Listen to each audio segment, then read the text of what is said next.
Hello, Mage fans, and welcome to Mage the podcast that works hard towards Ascension, so you don't have to. I'm your host, Adam Simpson. I'm joined by co-host Terry Robinson, and today on Tomes of Magic, we are turning back the clock to the rough and ready times of the Middle Ages, when men were men and women were women. A very convenient arrangement, actually. But before we get into it, Terry, are there any announcements today? The only announcement that I have regarding this is we have a bunch of companion episodes that I want to do for Mage Dark Ages, not to be confused with Dark Ages Mage. Wait, Mage didn't have both. That was just Vampire and Werewolf. Anyway, so look for episodes in the feed. We may talk about more about what the world of the 13th century was like. Or finally, we may talk about Dark Ages Fae, because Mage the Podcast has yet to do a Mage Changeling crossover episode that is entirely a joke. Changeling is the line with which we have done the most crossover episodes. That's all for me, Adam. Okay.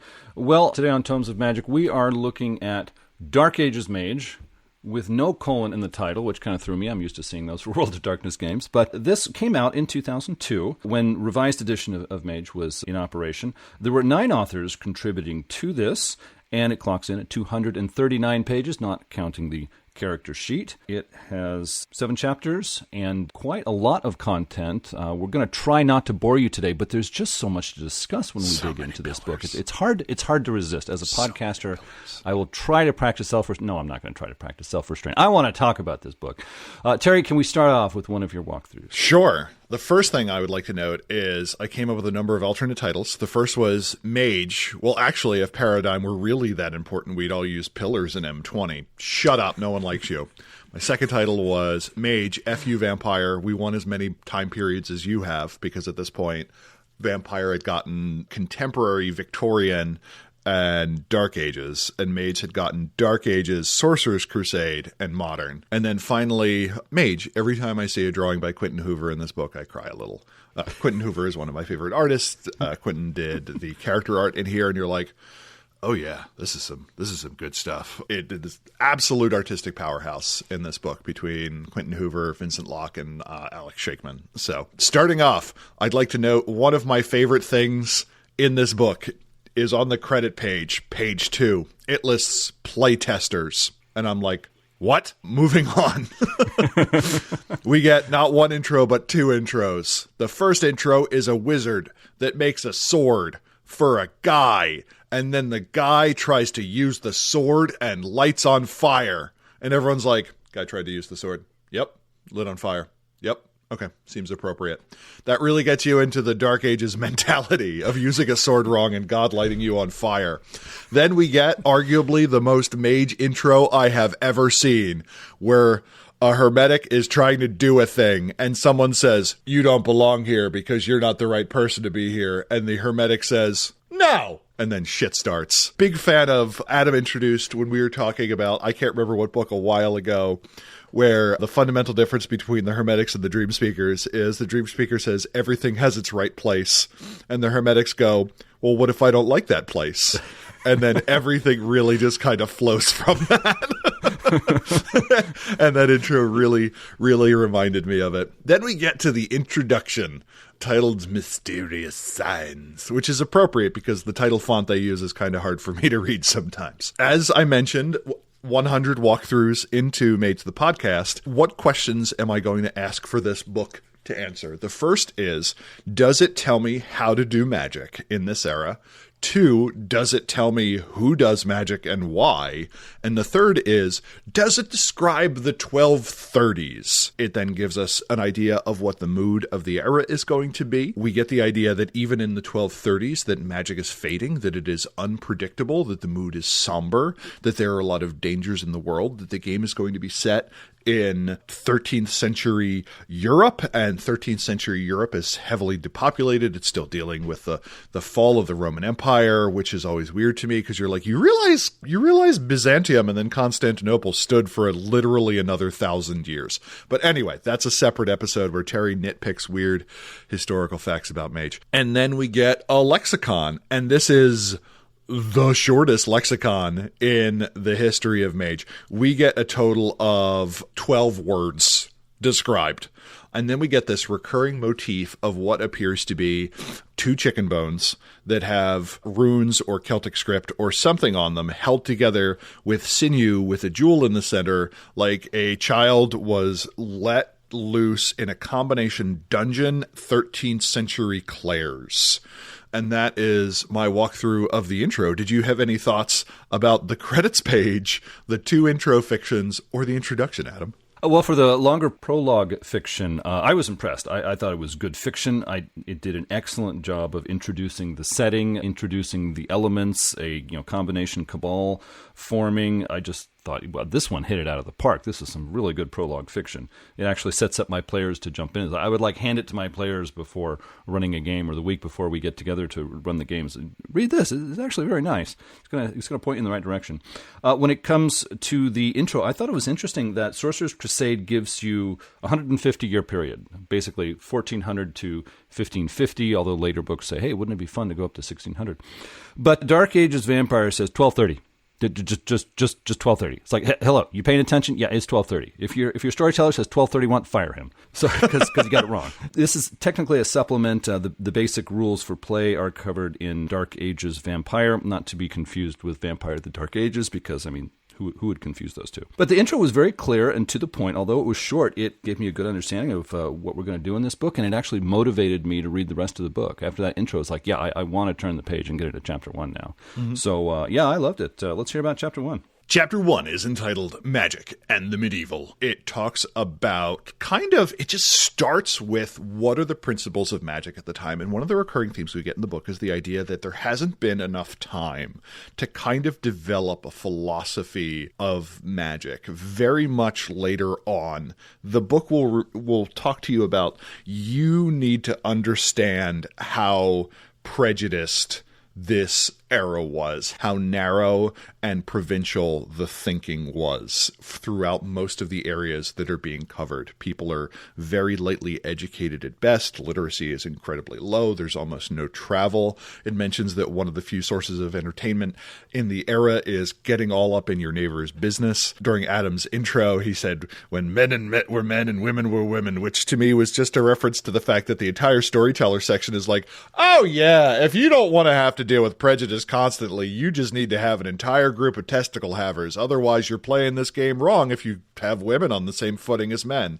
Which always blows my mind, because you're like, yeah, this is a mystical setting full of vampires and mages, and you can create talismans that can redirect rivers and go into the Umbra, and you can punch Jesus in the face. Can women have equal rights? No, that would be completely unbelievable. You couldn't do that in a setting. You'd be playing it wrong. And that is just always mystifying to me. I'm like, really? That's the one assumption we can't adjust? You're like, no, everyone is racist against everyone else and super sexist and bigoted. Oh, religious persecution out the yin-yang. And you're like, and you want me to affirmatively play this game? Interesting. So anyway, so it starts with the principle of sympathy, which is the idea that superstitions work not because of belief, but because of some sort of occult principle.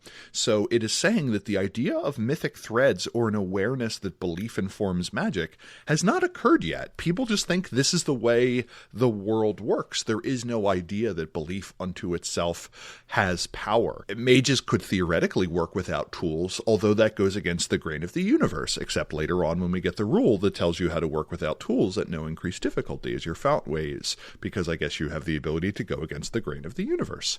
It talks about how numbers are important, that the numbers 1 through 10 all have mystical ideas behind them that are informed by Egyptian, Greek, or biblical sources, and it runs through what number ties to what things. We get the idea that substances and symbols are associated with certain things, that silver is the element of the moon, which casts light at night, which makes it useful as a ward against evil, that gold has few supernatural properties as it is perfect and it is a blend of all other elements. So when it is created supernaturally, it tends to vanish quickly. We learn about amulets, which people wear to protect themselves. Horseshoe ward off evil if pointed down. If pointed up, it will collect good luck. If it is ever moved, it loses power. In other places, a pinch of tomb dust can make someone lucky. Items woven into a horse's mane will protect it. Item powers are based on the properties that birth it. So chestnuts live for a while as far as trees go, as far as this era is concerned. I don't actually know if chestnuts are particularly long-lived. So it says, chestnuts will make sense as a focus for an effect that grants longevity. We get a reference to the Hand of Glory, which is created from the hand of a murderer that has been hanged for a particular period of time and intricately prepared. I love this. This was last mentioned in 1E Order of Hermes, and this book has a few of those little flashbacks, and every time I think I got one, I would hee, which is actually just a sign that I was staying up too late to read, and my sleep-deprived brain was just making random connections. Charms are practices that protect you via performing some sort of action. This may involve spitting to ward off evil or literally putting your right shoe on first when starting the day. You can use observation of animals or natural elements to determine weather or to interrupt it or to gain luck. And apparently a lot of things are like, oh yeah, that's going to result in somebody dying, which I thought was ridiculous. But then I remembered that this is the Dark Ages. The air is clean, the food is pure, everyone gets enough sleep, and most people live to the ripe old age of childbirth. The next section is on church beliefs, and it kind of tries to explain why the church is so powerful.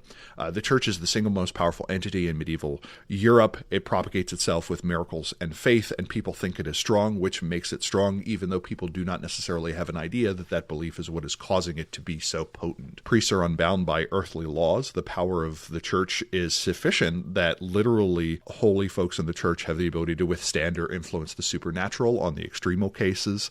In one or two places, it does make reference to Inquisitors, the bright orange game line, which I don't think I've ever actually cracked any of the books to, but I have them all, which is the sign of a true World of Darkness fan. It talks about saints, mystics, and visionaries and the roles they play. The saint is someone that you can pray to. That saint then asks God to intercede on your behalf. The mystic will undergo depredations to help separate them from the material world, which makes it easier for them to interface with God, and the visionary sees the world kind of in some way inflected by a divine vision and then attempts to bring it out in some way.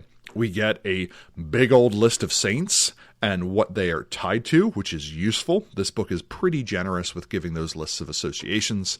We also get the idea that there are items and holy relics that may also have some sort of power for them, whether it be to cure disease or to repel the undead or what have you. We also get superstitions of the Jewish faith. We get the idea that the Talmud describes a creature of clay being created and then being destroyed by a different rabbi. We get a mention of Kabbalism as being mentioned as a secret oral tradition that seeks union with God while maintaining social, family, and community life. Eventually it gets written down. Divine knowledge is organized and overlaid onto a set of triangles which represent growth and together form a tree, and then knowledge again is mapped onto that. Mastery and understanding of these principles can lead to a union with God even before death. We also get information on gematria, the mapping of numerical correspondences onto words, which allow you to find associations that can grant divination and control. We also get the idea that people are really into magic squares. So we get the Sator, Repo, Tenet, Opera, Rotas square, which is where the movie named Tenet comes from. We then get foreign superstitions, and one of the things the book does is it just refers to everything as a superstition. Okay, that's fine. In the Arab world, we have the idea of the evil eye, that the disabled or deformed, their words not mine, may be able to curse you by looking at you real weird, so people are super nice to hunchbacks, and that there are various ways to ward against it. That sharing salt makes it so someone can't betray you in the next 3 days, and it is important not to praise your children, or otherwise, like, ghosts will go up their nose, or they'll grow up and they'll be real snotty or something like that. We get a brief bit of information on superstitions in Africa. This one got me just because it's like, can we separate it at least into regions? Can we not do the Africa as country thing? Can we just say like, hey, this is the Maghreb, this is sub-Saharan, but yeah, it focuses on charms getting a focus and are made for every walk of life and are kind of integral into daily practices. That animals have different sets of associations, so their body parts or stories about them may be different. Don't mess with jackals, and hooray for spiders.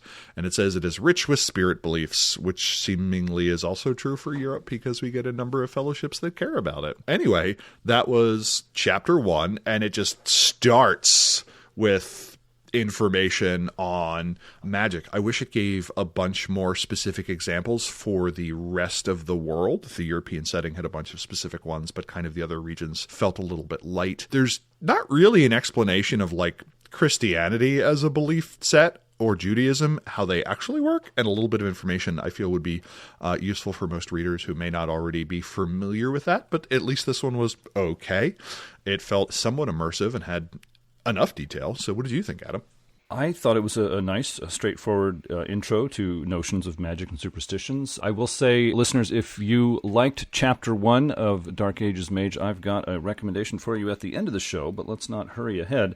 One thing that kind of jumped off the page to me when I was reading is page 27 states the Talmud is the Holy Scriptures of the Jewish people. I always thought it was a commentary by learned men on the Holy Scriptures of the Jewish people. So it's certainly an important book for the Jewish people, but calling it Holy Scriptures, I think Jewish people would back me up on this. I don't think that's 100% accurate. I don't have a whole lot more to add to Chapter 1, so why don't I just seize the microphone and divert us into Chapter 2, because that is fellowships. We can talk about that. The opening pages set the scene, in Chapter 2, for Europe in the year 1230. There are no traditions with a capital T or conventions in this era. Mage factions are called fellowships. Mages believe their power and influence in society is at its nadir compared with past ages. They now hide among sleepers in large cities or keep a low profile in remote areas.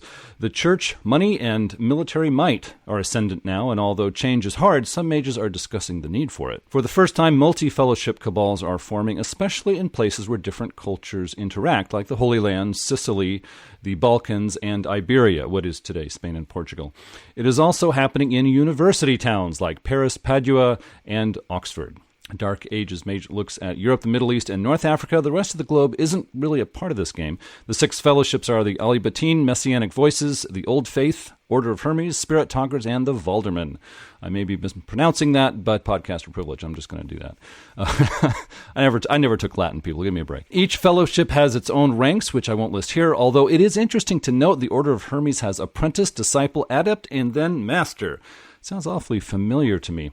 Before I start with the first fellowship, let me tell you the Quentin Hoover art for the 6 fellowship template images is really a treat. These illustrations for me are right up there with the first edition template images for the traditions. Not to be missed. The first fellowship is the Alibatine. Terry and I have discussed them before on Tomes of Magic. This chapter informs us they are most numerous in Persia, what is today Iran. They were influential in the formation of the Sassanid Empire as they tried to achieve unity in sleeper society. This write-up tries to soften the blow of a revised edition book that claimed the Alibatine invented Islam. Here, the Alibatine were present to witness the foundation of Islam and then encouraged its spread. This write-up goes through amazing contortions to avoid mentioning that Islam spread through violence, so if the Batini were encouraging its spread, let's just not talk about it.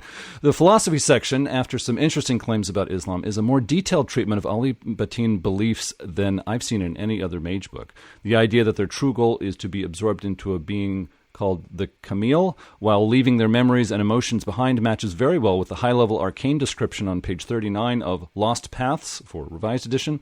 Worth a look if you're going to use the subtle ones in your chronicle, regardless of the era. In this era, alchemy and mental techniques are important, but unlike previous accounts, we learn that Alibatine consider mirrors important tools in their magic. One problem with this section and the descriptions of their pillars is all Batini characters must be Muslims, no exceptions. In 1230, there were other religions existing in the Middle East and North Africa, but players cannot choose anything besides Islam, according to this book. Next is the Messianic Voices. As most Mage fans know, this fellowship will later change their name to the Celestial Chorus, but most Mage fans don't know is that this Messianic Voices is kind of a rewrite. The authors rejected the material from past Mage and Sorcerers Crusade books to create an alternate group. The fellowship in this book believes in a mix of Greco-Roman philosophies and Christianity, which differs from the Roman Catholic Church of 1230. The Bibles these mages read and encourage others to read expressly argue against Greco-Roman philosophies throughout their pages, but this write-up doesn't sweat the details. This Messianic Voices joined with other monotheistic mages and before 1230, and then successfully oppressed them into towing the party line. Unlike other mage books, this portrayal of the Messianic Voices cast them as holding strong influence in the Catholic Church and being, gotta say it, arrogant, heartless, narrow-minded, and oppressive whenever they can get away with it. Even though their hold on power in sleeper society is secure, there are calls for reform and the resurgence of different beliefs that may threaten that security are being discussed. What we know as the Cabal of Pure Thought in Sorcerers Crusade is a new group in 1230 inside the Messianic Voices called the Inner Doctrine. They call for adopting the full beliefs of the Catholic Church. The Messianic Voices are a large, rigidly structured fellowship. The Pontifex Maximus acts as an undisputed king who rules by whim and mistreats the Curia, who advises him. Exarchs, or bishops, rule areas from a large city and answer only to the Curia and the Pontifex. They rule Messianic mages in their territory with an iron fist. There are many sects, branches, and groups within Christianity. The philosophy section interprets for us which are closer to quote-unquote true Christianity, which I'm not sure is the best approach to this in an RPG book. This section details how the beliefs of the Messianics is a blend of Catholic beliefs with Greco-Roman and other beliefs that the Council of Nicaea decided against in early church history. I think the level of detail is a little restrictive. Earlier Mage books kept things more open-ended, allowing for players to either not worry about theology or work out the details themselves. I have to admit, I was amused to read about how they were Christian and not Christian at the same time throughout this section. Gnosticism isn't named, but brought into the mix. Everyone take a drink. This portrayal of their philosophy prevents them from being the Nefandi hunting badasses we read about in the first tradition book, but this is an alternate write-up, and there are more than one ways to view this group. The Theories and Practices section dives right back into philosophy. The author takes pot shots at Christian theology. Some specifics on their foci and rituals would have been great, but there's not a lot to offer us as we end this section. The Old Faith is the third fellowship. Whether they later absorbed the Valdermen and changed their name to the Vorbena, or the Vorbena is a result of the Old Faith and the Valdermen combining, is something Mage fans can debate. The Valdermen are new in this book. I'll talk about them in a moment. The Old Faith is a loose coalition of mages who practice pagan, druidic, and similar beliefs of pre-Christian Europe. This coalition is not very old, and although specific beliefs and traditions differ, all groups share the belief that mages have an obligation to bring themselves and sleepers closer to the rhythms of the natural world. The Aeduna, don't know if I'm pronouncing that correctly, powerful and learned mages in past ages worked to influence the new religions they saw forming to incorporate elements of their beliefs so their ways would not be lost. Certain gods and goddesses of Greco-Roman tradition were actually figures the Aeduna placed there. The Aeduna saw the British Isles as a good place to establish a repository of their beliefs and practices in case their efforts on the mainland failed. This section tells us the persecution of the authorities of Europe against pagans is actually light in 1230. The church is more focused on heretical Christian groups, while the peasants frequently seek out hermits and wise women for cures, remedies, and advice. Most mages of the Old Faith belong to families or small religious groups with their own rules, which are sometimes strict. Although the influence of old families gives continuity, it makes it hard for outsiders to join or gain influence once they do. Their strong belief in the importance of nature and its cycles leads them to usually live outside of cities. The only place the Old Faith has real power and influence is the Baltic lands. We might call that Eastern Europe.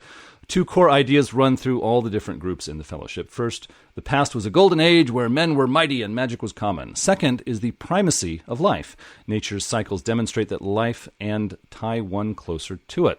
Dead things don't have cycles.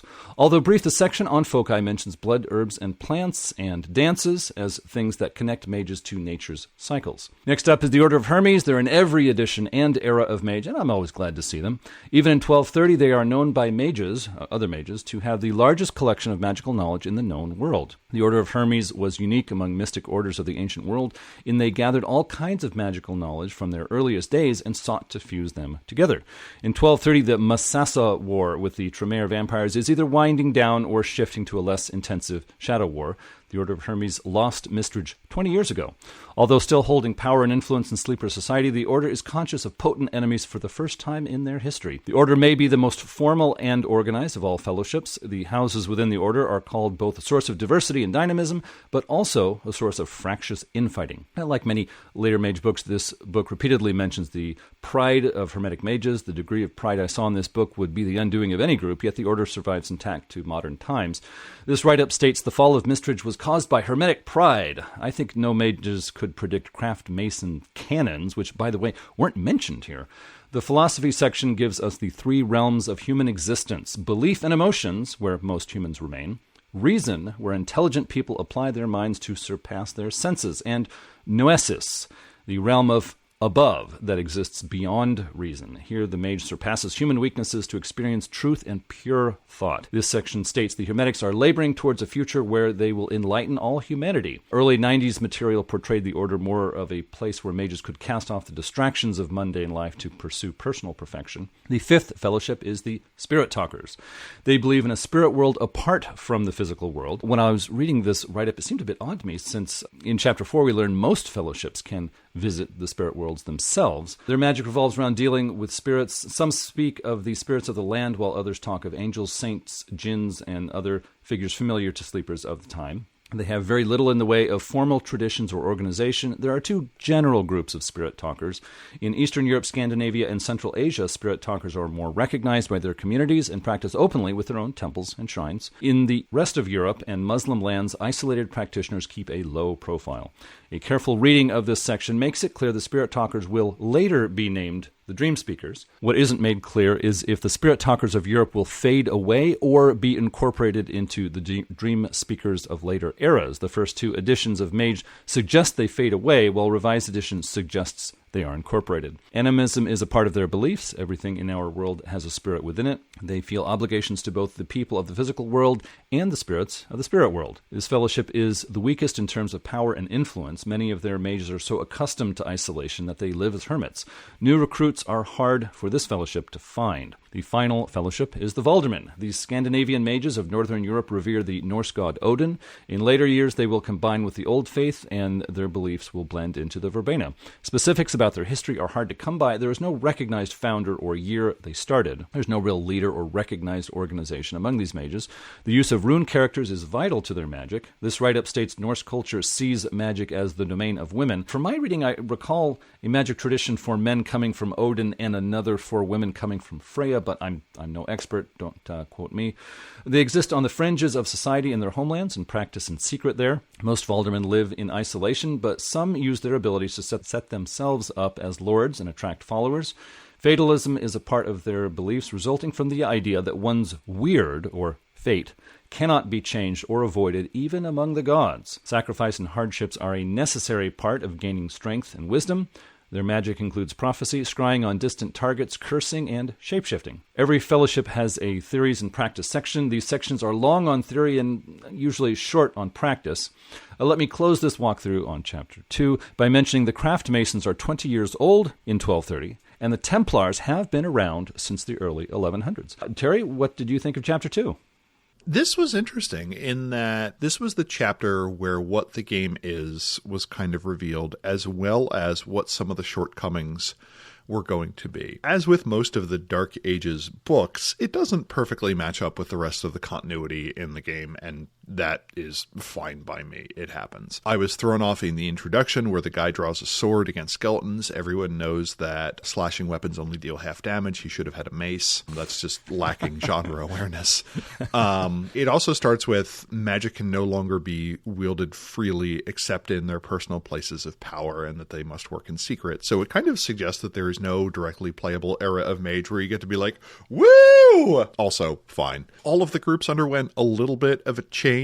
It is interesting to see this kind of much earlier incarnation of the Bettini, and as Adam mentioned, I was kind of thrown off. It makes mention to the Knight of Fauna when they summon the Kwisatz Haderach or whatever it's called, and that everyone is just kind of a exuded bit of some entity, which feels a lot closer to what we later get as the 1E and early 2E interpretation of what the Celestial Chorus is. I also like that for the Bettini, it lists that asceticism and being able to ignore your bodily needs is important, but they recommend you take the servant's background. I ignore my bodily needs, but these 8 people take care of it for me, so that's how I maintain my asceticism. I don't know if that quite counts. We get a little bit more information on Camille and the Entelechy, which is kind of interesting, which also kind of makes it feel a little bit similar to the Akashic Record. Cool. The Messianic Voices, as Adam mentioned, is a group that I'm not sure how to make sense of here. The initial feeling I got reading through was that the Celestial Chorus was a thing because it makes reference to other singers, as a term, and it uses the term messianics in a lot of places to describe a member of the messianic voices.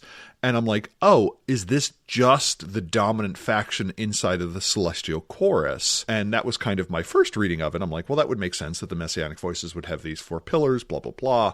And then later, it's like, oh, by the way, Muslim and Jewish members of the messianic wait, what? Would use these pillars, but with different names. I did like the fact that they're like, oh, by the way, they like Athanasius and Origen, and they believe in the Nestorian heresy, and so on and so forth. So it is good to me that they did not have a one-to-one tie with the Catholic Church, because it would be weird for one group to be able to wield this mortal organization, but it just kind of felt confused. So I would take this as this is the Messianic Voices. They are the largest group within the Celestial Chorus. You would need to come up with other pillars, which we'll talk about later, to represent the other groups. But the presentation within the group is kind of confusing to me. Or if there is a fully consistent reading, it did not leap out to me. It has the clear view that what do you mean we're heretics? We can't be heretics. We can do magic. Magic comes from God. Thus we have to be doing something right. I'm like, well, that makes sense. It kind of views free will as the set of opportunity to accept or refuse God's aid and intervention. It's interesting to see them at a crossroads, because in the revised book, there's basically the line where the new guy is like, so you're telling me your greatest heyday was like 5 centuries ago, and you've just been watching it slide ever since. And the person's like, checks notes. Yes. So it is nice to see them be kind of powerful for once. It talks about how the Pontifex Maximus is surrounded by handpicked yes men and so on. But yeah, a little bit more clarity would have been good. I've mentioned my interpretation, which I would run in were I to run a Dark Ages Mage game, but there are others. I liked the Greek inflection of the Old Faith saying, yeah, we've kind of planted these figures, and it kind of leans on the mystery aspect of some of those older Aegean belief sets. It mentions that it is very interested in family ties, and this brings up the whole idea of, yeah, you may be great, but your grandpappy weren't great at magic, so we're not going to let you lead. We also get a listing of what their auras are like, and for the Old Faith, it lists their aura as brutal, and I think brutal aura opened for Sabaton last time they toured in North America, so that was kind of interesting. And it would have been, it felt kind of like they were presaging Nimbus for Mage the Awakening, but I like the idea that someone like reads someone else's aura, and it's like, what does his aura tell you? It's like, his aura has distinct flecks of being kind of a jerk about things, and you're like, well, that narrows it down to all of them. Damn it. It's interesting to see information about the Order of Hermes, or the Order of Hermes, as I think it was known in the period. That is not actually true. It mentions Lorenzo Golo having gotten the Kitab al-Asir, which is kind of the foundational document of the Society of Ether, and that he and Simon de Laurent created the Natural Philosophers Guild directly. And it doesn't mention House Golo, which I think is kind of important as the precursor. It makes mention to skilled hermetics gaining access to pure, unadulterated truth, which just sounds like a euphemism for like cocaine or something like that. They're like, yep, we're back in the chantry, we're having some pure and adulterated truth. You're like, okay. I thought there would be hermetic houses, which we just don't get, but okay. We get mentions to some of the key figures, that's okay. I didn't really get a lot to work with the Spirit Talkers. I hope we get that later. It mentions that the Old Faith is really bothered by what is happening, and the Spirit Talkers are like, things change, but the Old Faith is like, you know what'll save us? Martyrdom. Each section gets the list of stereotypes, and I thought the ones for the Spirit Talkers, I think I called them the Old Talkers earlier, is pretty great. And it kind of tells you how provincial it is. Like for the Alibatine, it's like they too suffer at the heads of Christendom, but their ways are alien to us, where it's like, yeah, we've been through the same thing, we should probably align, and we could probably get a bunch accomplished. Also, geographically, we're pretty close to each other. But they're weird, so we're not. So that's kind of a recurring thing. Like the Messianic Voices, the vision is narrow. If only they realized the world was larger than they imagined, we could probably get along and do some crazy stuff. But they're weird, so we're not. No, they invited us over for dinner. That stuff is totally spicy. No, forget it. The Valdermen, it makes all the other groups are like, they're weird and dark. There's some dark power behind them. And then you get to the Valderman section, and they're like, yeah, so magic is women's work, but we felt weird about it, so we're going to make it more of a guy thing. And to make it more manly, we stab ourselves a lot, not in an infertilist sense, but we think Odin's super cool. We had a poster of him on our wall in college, and it also just kind of felt internally confused because, like, for the rest of the book, it makes absolutely no mention of possibly a dark inflection to it. Even when we go through the area of magic, which Adam will discuss, where it's like, what's so special about this town? We make the undead do all of our work in a dark, creepy way. No, mostly we can't actually bury people, so we have them do our laundry for us. Oh, that's actually remarkably boring. I wish it were dark and more infernal. Just to jump in here, with the Valdermen, it actually said in the section that, yeah, we imitate Odin. We actually, hang ourselves from the trees. Some of us actually put the spear in our side. And, many Valdermen don't survive this initiation. And the Valdermen as a group are losing influence in this age. Really? You think? They're killing off. Their initiatives are like, I'm going to go do something that literally is risking my life. Okay, you go, son. And if you come back, you can join us. It's like, yeah, we don't have a lot of members these days. I wonder if we could just figure out a way to increase our membership. This is like 1E Iteration X, where it's like only 40% pass through the initial thing, and of those, only 60% pass through the next level. And I'm like, yeah, this makes sense why you have a lot of robots and cyborgs, because all the meat bags that try and go through it, like 1 out of every 70 actually makes it. But yeah, recruiting. And that's kind of like what it's talking about. The Spirit Talkers is like, I wish we were as vengeful and self-destructive as the Old Faith, then maybe we'd get new members. And you're like, okay. It's roughly a millennium ago. Maybe things were just kind of different back there. Overall, we get descriptions of paradigms, but not really instruments or practices. I feel with a couple of the groups, I'd have a real hard time being like, well, I have this pillar. Well, what does it look like when you do it? I think I would need a lot more help kind of sealing the deal. Like Adam said, the Quentin Hoover art is spectacular. But that was my overall thoughts. Adam, you described it. What did you think overall about the sections? I liked how they divided it up into sections, but when it came to the tools and practice, it was just much weaker than it could. And it kind of threw me because we start off with Ali Batin, and it's like, oh, we really use mirrors, and it's important because it symbolizes this, and we do it for this and that. It's like, oh, yeah, that's really cool. And then the other 5 fellowships, it's like, can you give me some more here? It's like, yeah, the Old Faith, we use herbs and dancing. It's like, yeah, I kind of figured that. So you got anything more for me? No, okay, moving right along. So that was a weakness there. But in some of the philosophy sections, some were really nice, like the Ali Batin. It's like, oh, let's get some philosophy. They believe this, and they want to pass into... It's like the ultimate goal is to leave this world and join this greater entity, and you'll lose your memories and personality. And it's like, okay, this actually fits with the revised edition era talk about higher levels of arcane.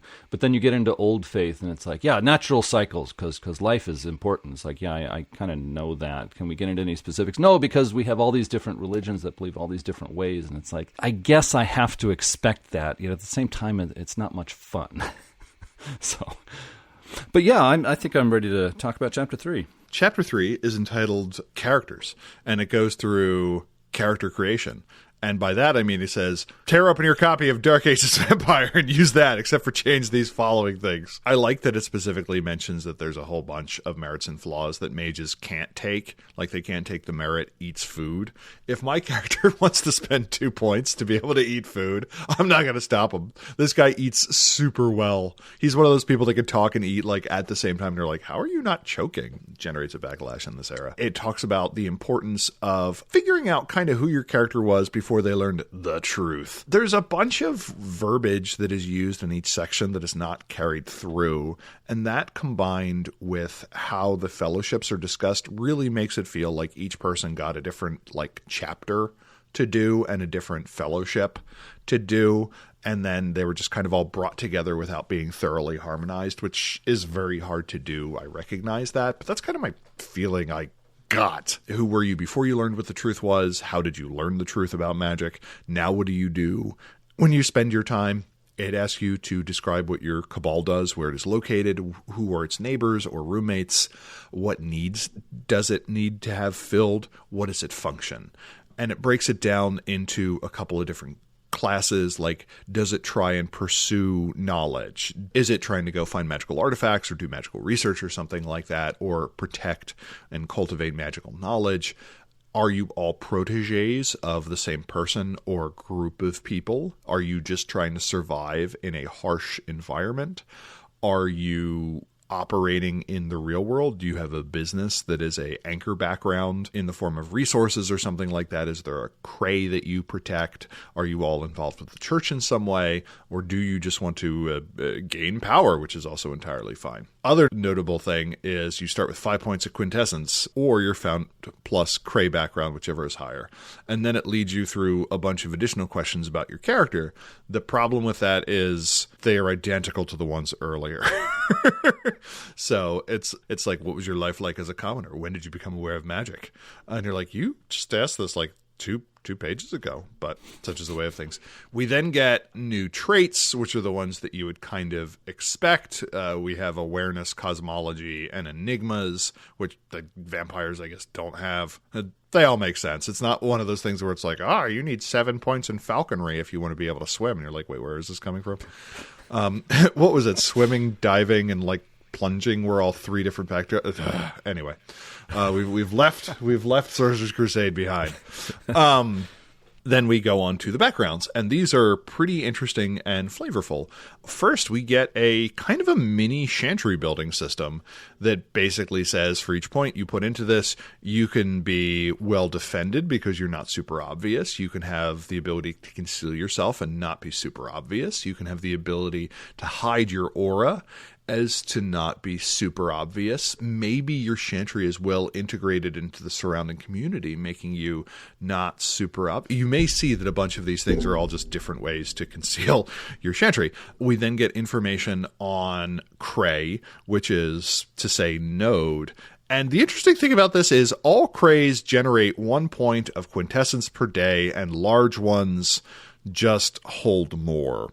We also get the rule that you can overdraw from a cray, but if you do that, you have the ability to diminish or destroy it, which I like in that it finally explains why werewolves don't like mages, because if you can shrink someone else's cairn and the mage is like, I don't care, I'm never coming back here, that kind of makes super sense. It also gives you the idea that crays can go dormant, that they can be reawoken, or they can just go into a dead state or kind of be sleeping. But like the whole, they all generate 1 point per day and they just hold more is weird, because you're like, now the goal is to have as many 1 point crays seemingly as possible, where it's like, do you want to control Stonehenge, which in Mage First Edition is listed as the 3rd most powerful node on the face of the planet, or do you want to control this stream, this bog, this nice mountain cave, and this town square?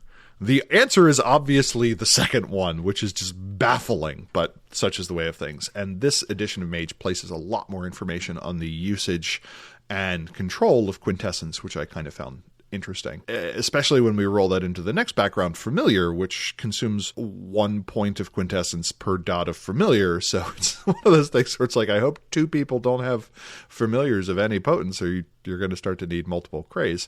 They can eat backlashes at a rate of 1 per story. They have access to cosmology and enigmas, which is interesting to me because it's like, what does your familiar do? It's very good at solving crossword puzzles and knows how to find Duizatep. And you're like, and how much quintessence does it eat a week? 4. So most of what our cray produces. Okay. They could also give you the ability to have additional dodge actions that can only be used defensively. And I was like, oh my dink, someone finally found a way to have mages not die immediately in combat by being like, you get an extra move and it lets you dodge things and that's it. And you're like, sweet, merciful Jesus. We get the fount background, which represents your ability to contain quintessence. Avatars aren't really a thing in this era, so it's like, yep, this is your magic bucket, but it's your internal magic bucket as opposed to your cray, which is your external magic bucket. Oh, that's good. My favorite description in this book, hands down, is the library background, where in M20, 1 dot in the library is like, yeah, you have access to an entire public library. It's probably thousands, maybe tens of thousands of tomes. No big deal. 1 dot in library in this is an incomplete book or a partially burned scroll. You have the middle section of a Berenstain Bears book, and that is all you have, and you are more educated than most of humanity because of it. 2 dots is a book handwritten by a knowledgeable source, maybe. And like 5 dots is like, you have 2 books. So that's amazing. So I just like the fact that you can have like X-Men 175 and you're like the most educated person within thousands of miles.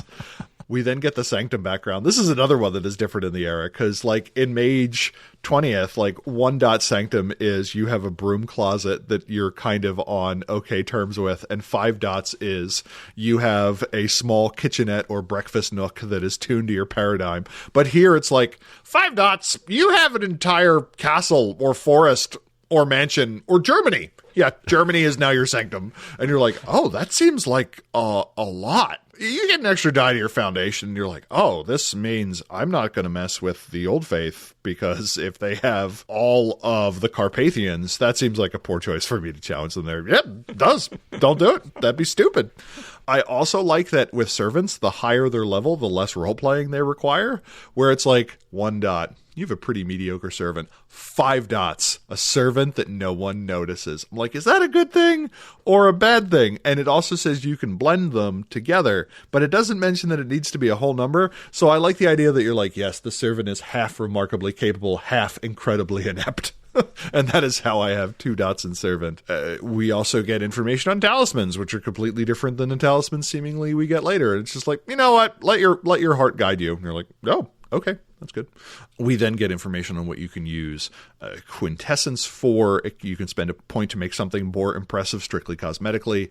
Storytellers, just let your players do it because it makes it more atmospheric. Anyway, you pick up quintessence ambiently each month from just being around.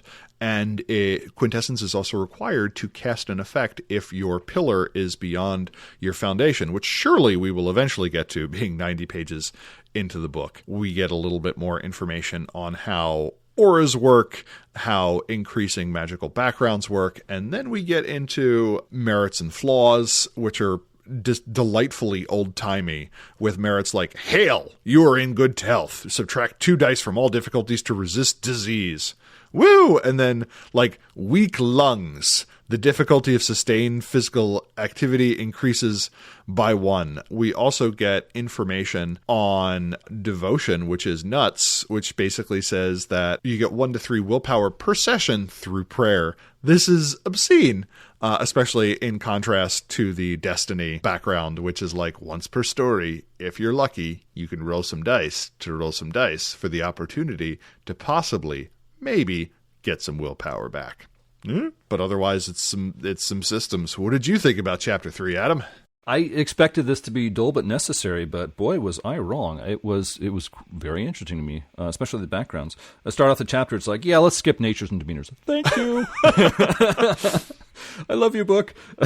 The backgrounds was just so interesting for me. Multiple times they mention how players can get together as a form of cabal and they can pool their backgrounds. A number of these backgrounds are point buy. So, for example, chantries, you can have one player put in 2 points, another player puts in 3 points, and you can decide, well, I want a chantry that has really good security, or that has a lot of land, or other things like that. You can kind of say what that chantry is going to be good at and not so good at. I thought that was just fascinating. Opens up a lot of possibilities in my mind. Interesting to see Krays in this setting can be reduced in power and shut down if too much is taken. I can just imagine a mage visiting a distant location of his own fellowship, and it's like, whoa, you have a level 5 Kray. Of course, they're not going to state it in those terms, but this ancient and powerful Kray. It's like, yes, you may replenish yourself here, but not too much. Don't break it. It's like, well, this has been here for centuries, and it's revered throughout the village. Yeah, but don't break it. I'm just going to stand right next to you here, okay? If you get greedy, I'm going to slap you, because if you break this, we are host. So that was kind of a different way of looking at things. And I would say after reading the magic rules, players are well advised to put some background points into Kray, because my goodness, that's useful in this game. The point buy system for familiars here is interesting. It seems workable. It's not quite as powerful and detailed as we got at the end of Sorcerers Crusade in the Pagans book, but I think this is a little bit more reasonably powered. I think it's more intelligently set up, and it encourages players to kind of play around with they might like their familiar to be like. I think it's a lot of fun. Nice to see the library background reducing the experience point cost for increasing pillar rating. That's my kind of background. Yeah. The Sanctum background ramps up in an interesting way. Most backgrounds in World of Darkness games, they say, hey, at level 1 you get a +1 to this thing, and then at +2 you get at level 2 you get +2 to that thing. This Sanctum background says at the lower levels you get a bonus to this one thing, but if you keep raising your Sanctum background, we're going to give you a bonus in this other thing. And reading through it, it's like, not only does that make sense, but it makes it very, very interesting. I'd like to use Sanctums part of my game. Now, of course, Terry mentioned how they can get much larger than previous editions of Mage, so perhaps a storyteller ought to kind of step in and make sure that they don't get all of the northern Frankish lands for their Sanctum. But still, barring that, I think this background is very interesting. It encourages me as a storyteller to want to work it into my games. Regaining quintessence from nowhere at all, just because player character has the fount background, seems odd to me after reading the Magic rules. I understand why the developers want to make that available to players. It is quite useful, but this is the first edition of Mage where you don't go somewhere to get the quintessence. The player looks at the storyteller and says, I am the quintessence. I'm just going to sit here and you just watch it flow. It's like, whoa, okay, as a storyteller, I'm just going to step back. This guy's got it. It's just a different way of looking at Mage for me. It's not necessarily bad. I guess in earlier eras things were different, but it's an adjustment for me as a Mage fan. Several backgrounds encourage players to pull resources. Increasing these backgrounds encourages what I call domain level play, which is instead of making my player more powerful, I want my cabal to form a chantry or an organization or a movement or something, and let that become more powerful, especially with the low level of conflicts and alliances established for this 1200 setting. I think it's really great how you can look at these different backgrounds and raise them up during play. But what frustrated me is it stated backgrounds are established during character generation. You don't spend experience points to increase your background. It's like, wait, we're in the Revised Edition era, where for the first time era in Mage Revised Edition, it said, hey, you can spend experience points and increase your backgrounds. And here I read this chapter 3 of Dark Ages Mage, and I'm like, yeah, now I really want to encourage my players to increase their backgrounds. So I flip back to the book that this is a supplement of, which is Dark Ages Vampire. And it says on page 166 that although they don't encourage it, storytellers may allow players to raise backgrounds at current rating ×2 in experience points. I would probably use new rating ×2 in experience points, which makes it a little more expensive. I don't want to just pumping up every background so easily. But man, it really makes me as a storyteller want to interact with the backgrounds they established in this game. Merits and flaws is interesting. It's a nice short section, so it's quite manageable. It's not too big an ask for a storyteller to take this on and make sense of it. I like it when the merits are in one section and the flaws are in another section, because I've been through character generation with a lot of players, and sometimes I'm looking for a merit, and other times it's like I'm looking for a flaw, and when they're blended together, it just takes longer for them to work through the section. But it's minor nitpick. I thought it was period appropriate and interesting to look at these. But that sums up my thoughts on Chapter 3. I like the idea that mages are filter feeders. Like they're baleen whales, and they just kind of pick up quintessence. You can tell a mage because they're walking around with their mouth open whenever they're not talking. And sometimes they'll find a nice, dense area full of krill, and that's a cray, and they just kind of dive into it or something like that. Yep, mage song. So Chapter 4 is entitled Magic. And it reminds us that even now the age of magic has passed. We're not allowed to have nice things. Mages don't see eye to eye, and only principles of magic that everyone agrees on are remarkably broad, because it kind of implies, though, that modern mages are kind of all in on what is happening, which is an interpretation that is sometimes supported by the future editions and sometimes not. We get a description of how magic works that you state a desire. You say, does the effect fit within the mage's framework? You ask what is needed to bring it about. Then you roll. For a simple effect, it is your foundation, which is kind of your raw understanding. It is your fellowship-specific arete. You add to it the pillar, which is kind of the sphere to it, and that is the number of dice you get. So right off the bat, you can have a much larger dice pool than you get normally. It is difficulty 4 plus the pillars requirement. You make no adjustment for whether there are witnesses, for whether it is vulgar or not. For complex effects that combine multiple pillars, it is foundation plus highest pillar involved plus 1 per additional pillar. This would be like if you got to roll additional die on conjunctional effects, but it also increases the difficulty by 1. It uses the threshold rules, because if you're doing something complex that involves 2 pillars at level 4, for instance, suddenly you're at difficulty 10. In this case, it is 9, but you need 2 successes. If you use a pillar that is above your foundation, you need to spend a point of quintessence. That'd be perfectly fine in M20, allowing players to have their sphere level go above their arete, and maybe requiring a point of quintessence to do it. They say this is an example of having more precision than you have power. Once you roll, you can have 3 outcomes. It can be successful, it can be a simple failure, or it can be a botch. The botch rule used here is not the rule of 1. So it is if you get more 1s than successes, then the effect fails. But you have the ability to spend quintessence to nullify those 1s, which is kind of quite powerful. It also mentions that you can create permanent effects, but they require 10 times as many successes and 1 point of quintessence per 10 successes. It requires additionally 5 more points of quintessence per level of the highest, plus 1 point of willpower for every point of quintessence in the effect. And you're like, that seems ridiculous. And then later I realized, oh, this is how you make wonders. And everything made more sense. So you can make an effect permanent, and one of the common ways to embody that is inside of a talisman, but it is quite costly in terms of quintessence, willpower, and such. We get a vague idea of focus, and that you drop a focus for pillars as you gain foundation. So you drop the requirement for a focus at the second point of foundation. If you use a focus and you don't need it, it is at -1 difficulty, or you don't need to spend quintessence for the effect if you would have otherwise. If you learn a pillar from another fellowship, you always need to use a focus. If you play into a local superstition, you negate the first 1 rolled. There's a lot of ways to negate 1s. I don't know if the goal is to just make mages powerful and to make botching only something that happens under kind of extreme circumstances, or if people just weren't familiar as to how often botches actually occur, because they can be exceedingly rare when you have a large collection of dice that you're rolling. Foundation, as I mentioned, is the building block of your belief. It is the base on which the pillars are done. Implies that as foundation builds, there's something like resonance that occurs as you fully internalize your foundation that you will come across in different ways, and you get different systemic benefits. The pillars are how your foundation manifests.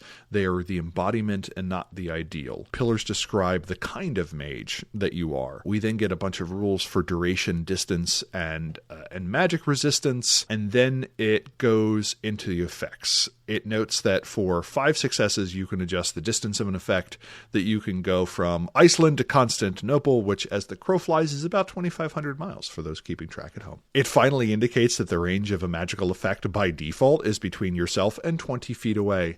Thank goodness. I like when a book says, within line of sight. I'm like, so you're telling me that if I can see Mount Fuji in the distance, I can cast an effect a couple hundred miles away because the thing I'm pointing at is really big. Likewise, you know what's within eyesight of me most nights? The moon. And that seems a little bit excessive in terms of distance, but anyway. Yeah, but you don't know anyone on the moon. Exactly. So I've always turned off when it's like line of sight. And I'm like, I can see Venus at dusk on a clear night. That seems OP. Anyway, we then get into the fellowships and what their magic is. And rather than listing 6 fellowships with 4 pillars, each with 5 levels, I'm just going to tell you what the pillars are. So for the Bettini, their foundation is Al-Inkaus, the awareness of unity. There is no true space between things. As you grow, you become harder to surprise, and you can literally see through things.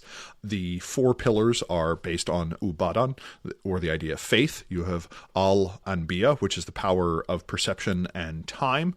Al-Fataha, the understanding of mental contact and communication. Al-Hajj, the power of scrying and travel. And Al-Lal, the power of illusion and stealth, and they're pretty cool. The Messianic voices, their foundation is divinity. You become expressive and charming and quite good at social effects as their foundation increases, which, 1, their pillars are quite potent, 2, the ability to gain permanent bonuses to a social attribute of your choice kind of would explain how a group can become dominant. I like when the mechanics reinforce maybe what the setting has. Their pillars are based around the archangels, which are listed as guides. It mentions, this is the part where it gets messy, it says it varies by religion, which complicates the view that the messianic voices are just the largest fellowship within the singers, and kind of suggests that no, this is they're one and the same. Again, it's messy. We get Gavriel, the messenger of fire, who covers fire, healing, motivation, and reason. This is a very potent pillar, and I described it in my notes of the pillar of thou shalt not F with me. Michael, the blessing of the angels of war, covers leadership, light, and war. Raphael, the healing powers of the angel of the creative spirit, which covers creativity, peace, and water. And Uriel, the grim lessons of the angel of death, which covers darkness, death, fear, and earth. The Old Faith has the foundation of spontaneity. As your foundation increases, your hasty spells take effect immediately. The game kind of differentiates between effects that kind of come very quickly and those that you take your time on, and gives mechanical differences between the two, which I loved. A lot of these systems are reasonably close to, or at least rhyme with, the system we have in Ars Magica, and I was perfectly fine with that in many cases. So as you increase your foundation of spontaneity, hurried effects occur as normal. Hasty spells will have the normal duration as opposed to a shorter one. And their pillars are based around the seasons. Autumn, which covers the power of earth and harvest, wisdom and fruition. Spring, that covers the blessings of air and rebirth, life and creation. Summer, that covers fire and vitality and passion. And winter, the gifts of death. And water, which covers also despair. The Order of Hermes, their foundation is modus, which is discipline. At the highest level, you can spend 2 points of willpower in a turn, and their 4 pillars are Latin words, are the forms. They cover a fundamental aspect of creation. Anima, the ability to command and even create life. Corona, the power of manipulation and the intellect. Primus, the ability to manipulate quintessence and magic. And Vires, the power to command the heavens and the elements. For the Spirit Talker, the foundation is sensitivity, the connection to the unseen world, and familiarity with its nuances. You can see through the gauntlet whenever its rating is below your foundation. High levels, you can suck up quintessence from just being in the Umbra, and their pillars are based around the totems, which include the Chieftain, which is the voice of leaders and grants you wisdom. I love the fact that 1 dot in Chieftain lets you detect leadership. You get Trickster, which is the lessons of the thief, the lover, and the fool, which also covers deception.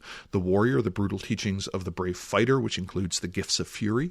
The Wise One, the venerable lessons of the ages, which covers gifts of ancient power and allows you to gain simple insights. And then finally, the Velderman, whose foundation is sacrifice. You can use getting stabbed as a focus, so that's kind of cool. Later, you can turn wound levels into dice for magical effects at a 1-to-1 rate, which is pretty brutal, but I guess it kind of fits with the marketing. And this is based around 4 different families of runes. You have Farah, the runes of wanderlust and conveyance, which covers the mystery of travel. Forlog, the runes of wealth and good fortune, which covers luck and good fortune. Galdrar, the runes of all that is hidden or forbidden, which covers the mysteries of magic and secrets.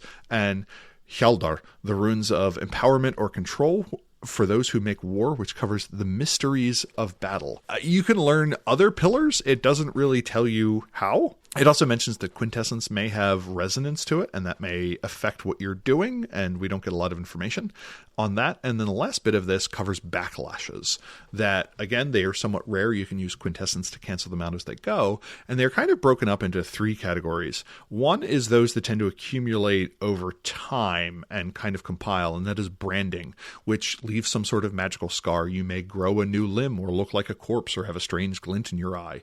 This may modify social attributes, and if you already have branding and you accumulate another branding backlash, it just kind of gets worse. Manifestation, otherworldly beings may appear. Scourging, which just does damage to you. And then finally Twilight, where you go crazy, and it breaks it into 4 stages of Twilight. Shallow Twilight, which is a unique slant on what you see. Median Twilight, which is persistent and you see larger changes in the world around you. Deep Twilight, you may hear the dead and you're in constantly a state of illusion. And then Final Twilight, you no longer participate in normal reality except kind of accidentally. These can be bled off by avoiding magic, but each point that you're trying to bleed off takes longer and longer to do. So one point when you are at a low level, for instance, of Twilight will bleed off much faster than one point when you're at a very high level or near final Twilight. It is interesting that the brands, the physical manifestations of magic use, can break down into two smaller ones. So maybe at the highest level, you are somehow a sack of bones and organs and muscles that has not fallen apart and lives in defiance of God's will. But if you refrain from magic for a while, you may just turn into a bat-shaped monstrosity that has 4 non-functional arms. So that's good. And those are the magic systems. The pillars look like a fascinating exercise in creativity, and they are interesting. And oh boy, did this give me sympathy for anyone trying to learn Mage for the first time, because there is a lot to remember. You can kind of look at each of the pillars as if it's kind of a minor sphere that covers a weird combination of things. I would need to run it to see how the different dice pools and difficulties actually worked out in play. Quintessence takes a much more forward position, which makes sense. If you need 40 or 50 points of quintessence every time you want to make a talisman, then raiding other people's craze to soak up your fount to bring it back to your own place to finally finish your enchanted blade makes way more sense. I like the idea that mages have just gotten more efficient over time, which is why quintessence isn't necessarily as front and center as it was then. Even if it doesn't fit thematically necessarily with modern mages, there's a lot of really interesting systems in here, like the idea of just getting rid of correspondence and requiring additional successes, or allowing your sphere level to go above necessarily your rete. The backlash systems are pretty systematized and show you how they break down over time and such. I generally liked it. It had a lot of subsystems. There's probably a more elegant way that it could have been arranged, but it was pretty fascinating, even if I don't necessarily like it out of the box, or if I wouldn't necessarily run it as is for a modern game. What did you think of Magic? Yeah, there's a lot going on in Chapter 4, certainly. There's a sidebar on page 97. Ascension is taken out of this era. Mages don't talk about Ascension. They don't reach towards Ascension, which I'm of two minds on that. On the one hand, considering the era, I can see how that makes sense, and so that seems solid to me. But then on the other hand, one of the things I really like about Mage is that sort of transcendental, reaching for something higher and noble and beyond everything we know. That is sort of a fascinating concept to bring into Mage for me, and to say that, no, we're not doing that anymore. It kind of changes things for me. Paradox is reduced and simplified in this game. I think it's period appropriate and actually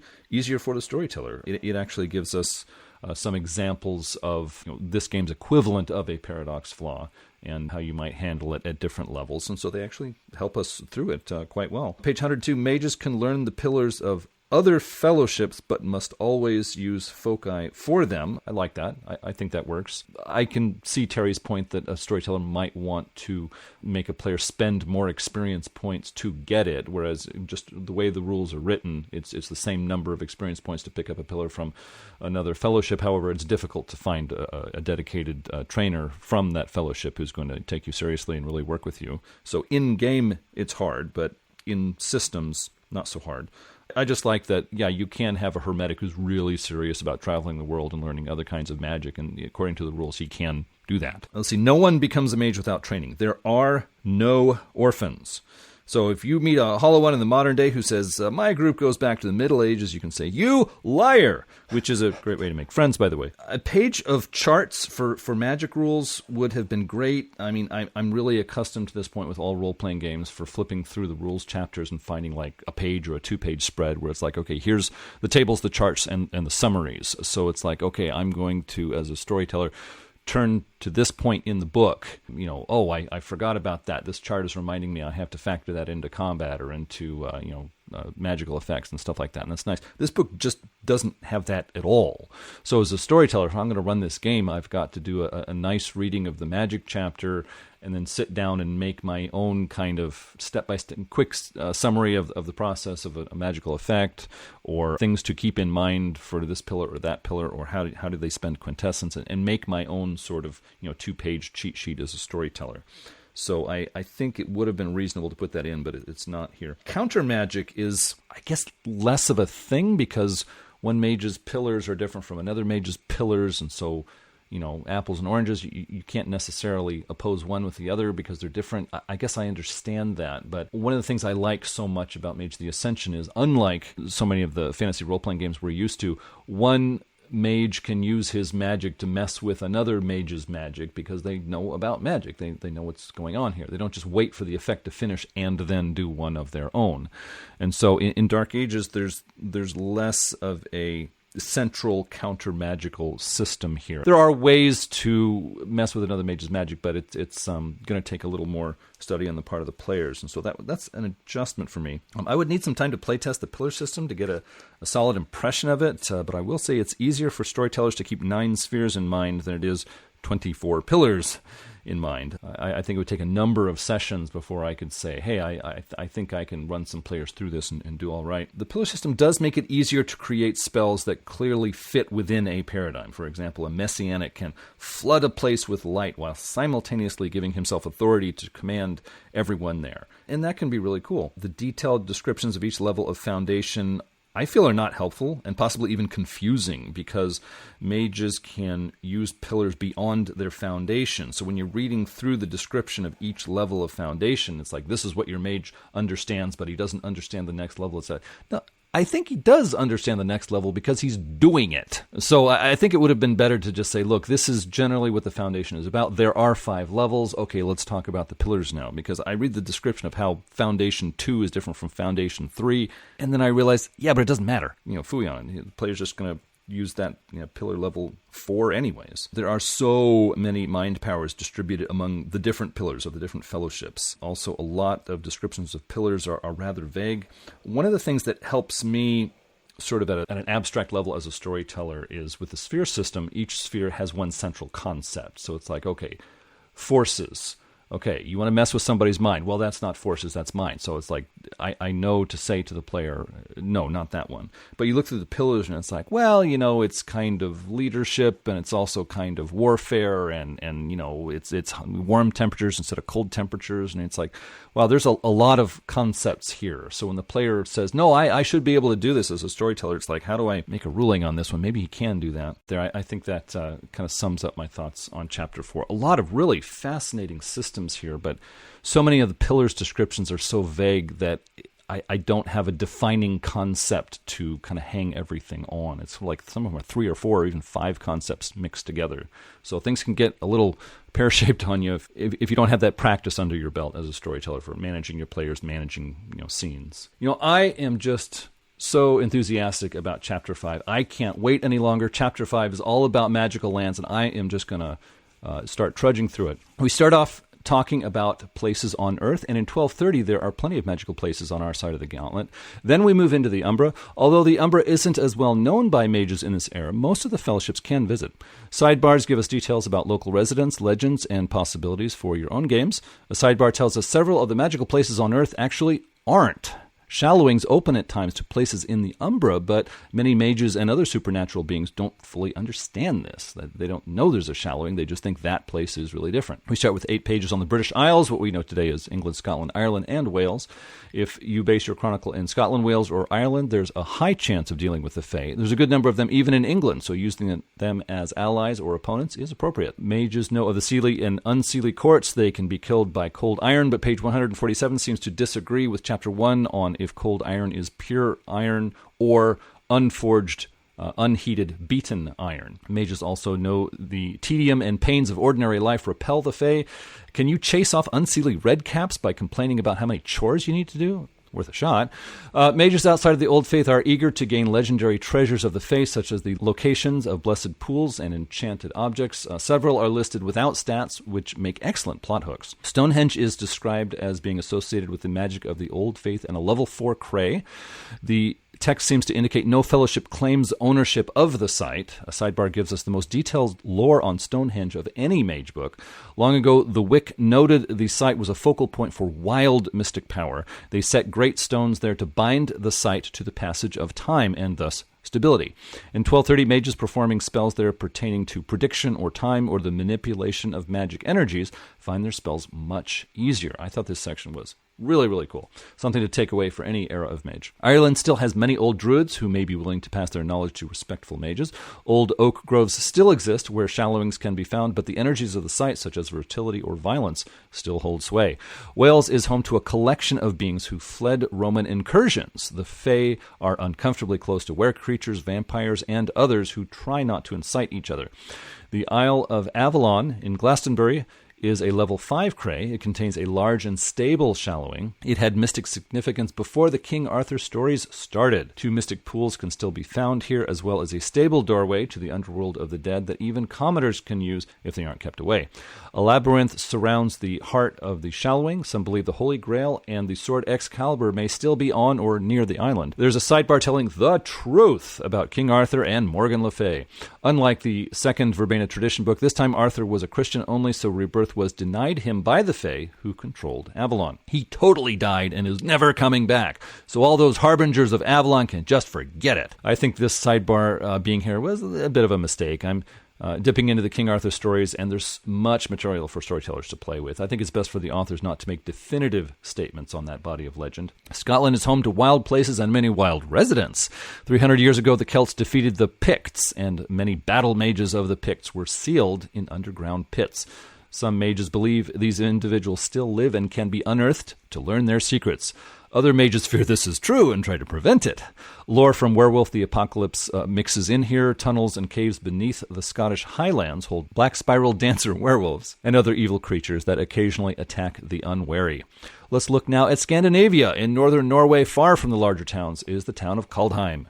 Here, the necromancers of the Valdermen hold court and animate the dead to serve them. Commoners from miles around bring their dead to have them turned into mindless servants until the thaw in May, because commoners from miles around really aren't worried about zombies wandering around their yard doing gardening in the middle of the night, I guess. Younger Valdermen come here to learn the secrets of their fellowship. In the northern extremes of Norway and Greenland, you may find the way to Jotunheim, the land of the giants. We learn giants are actually fae related to the trolls of Changeling the Dreaming. They stand between 20 and 30 feet tall, are immensely strong, and have armored skin.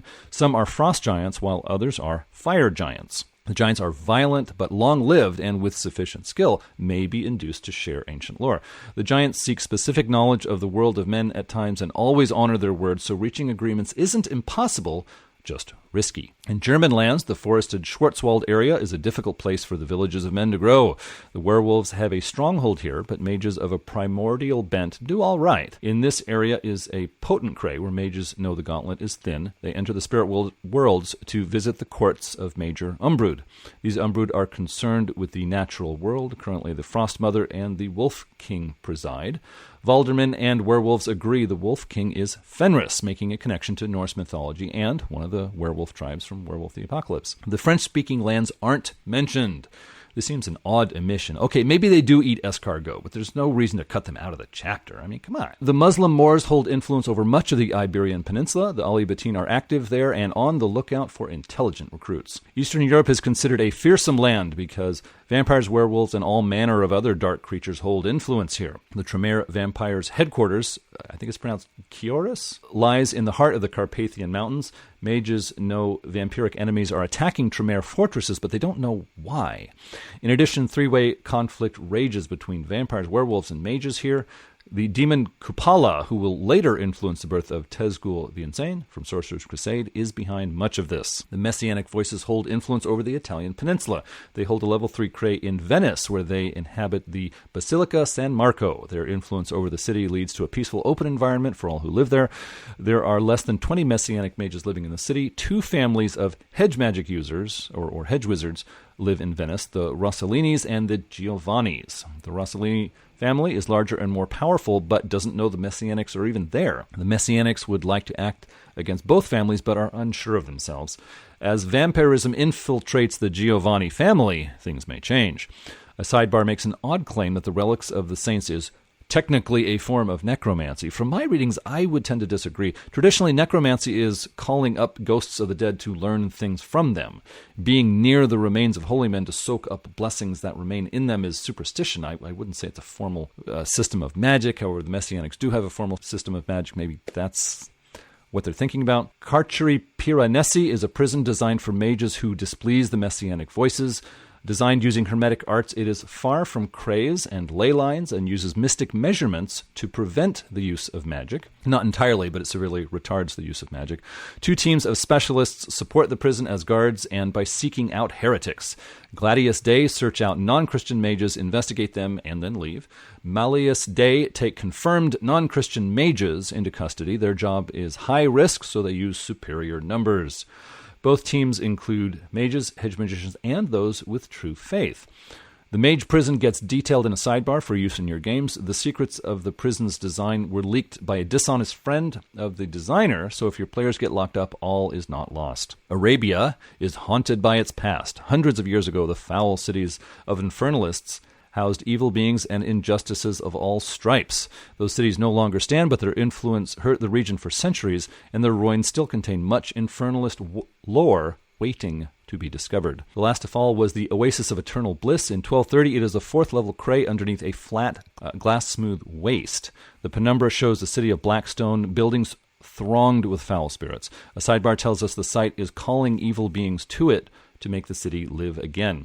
This section gives more names for Nefandi strongholds of the ancient world than I've seen in previous books. You'll forgive me if I don't list the names. Some of our listeners may be eating.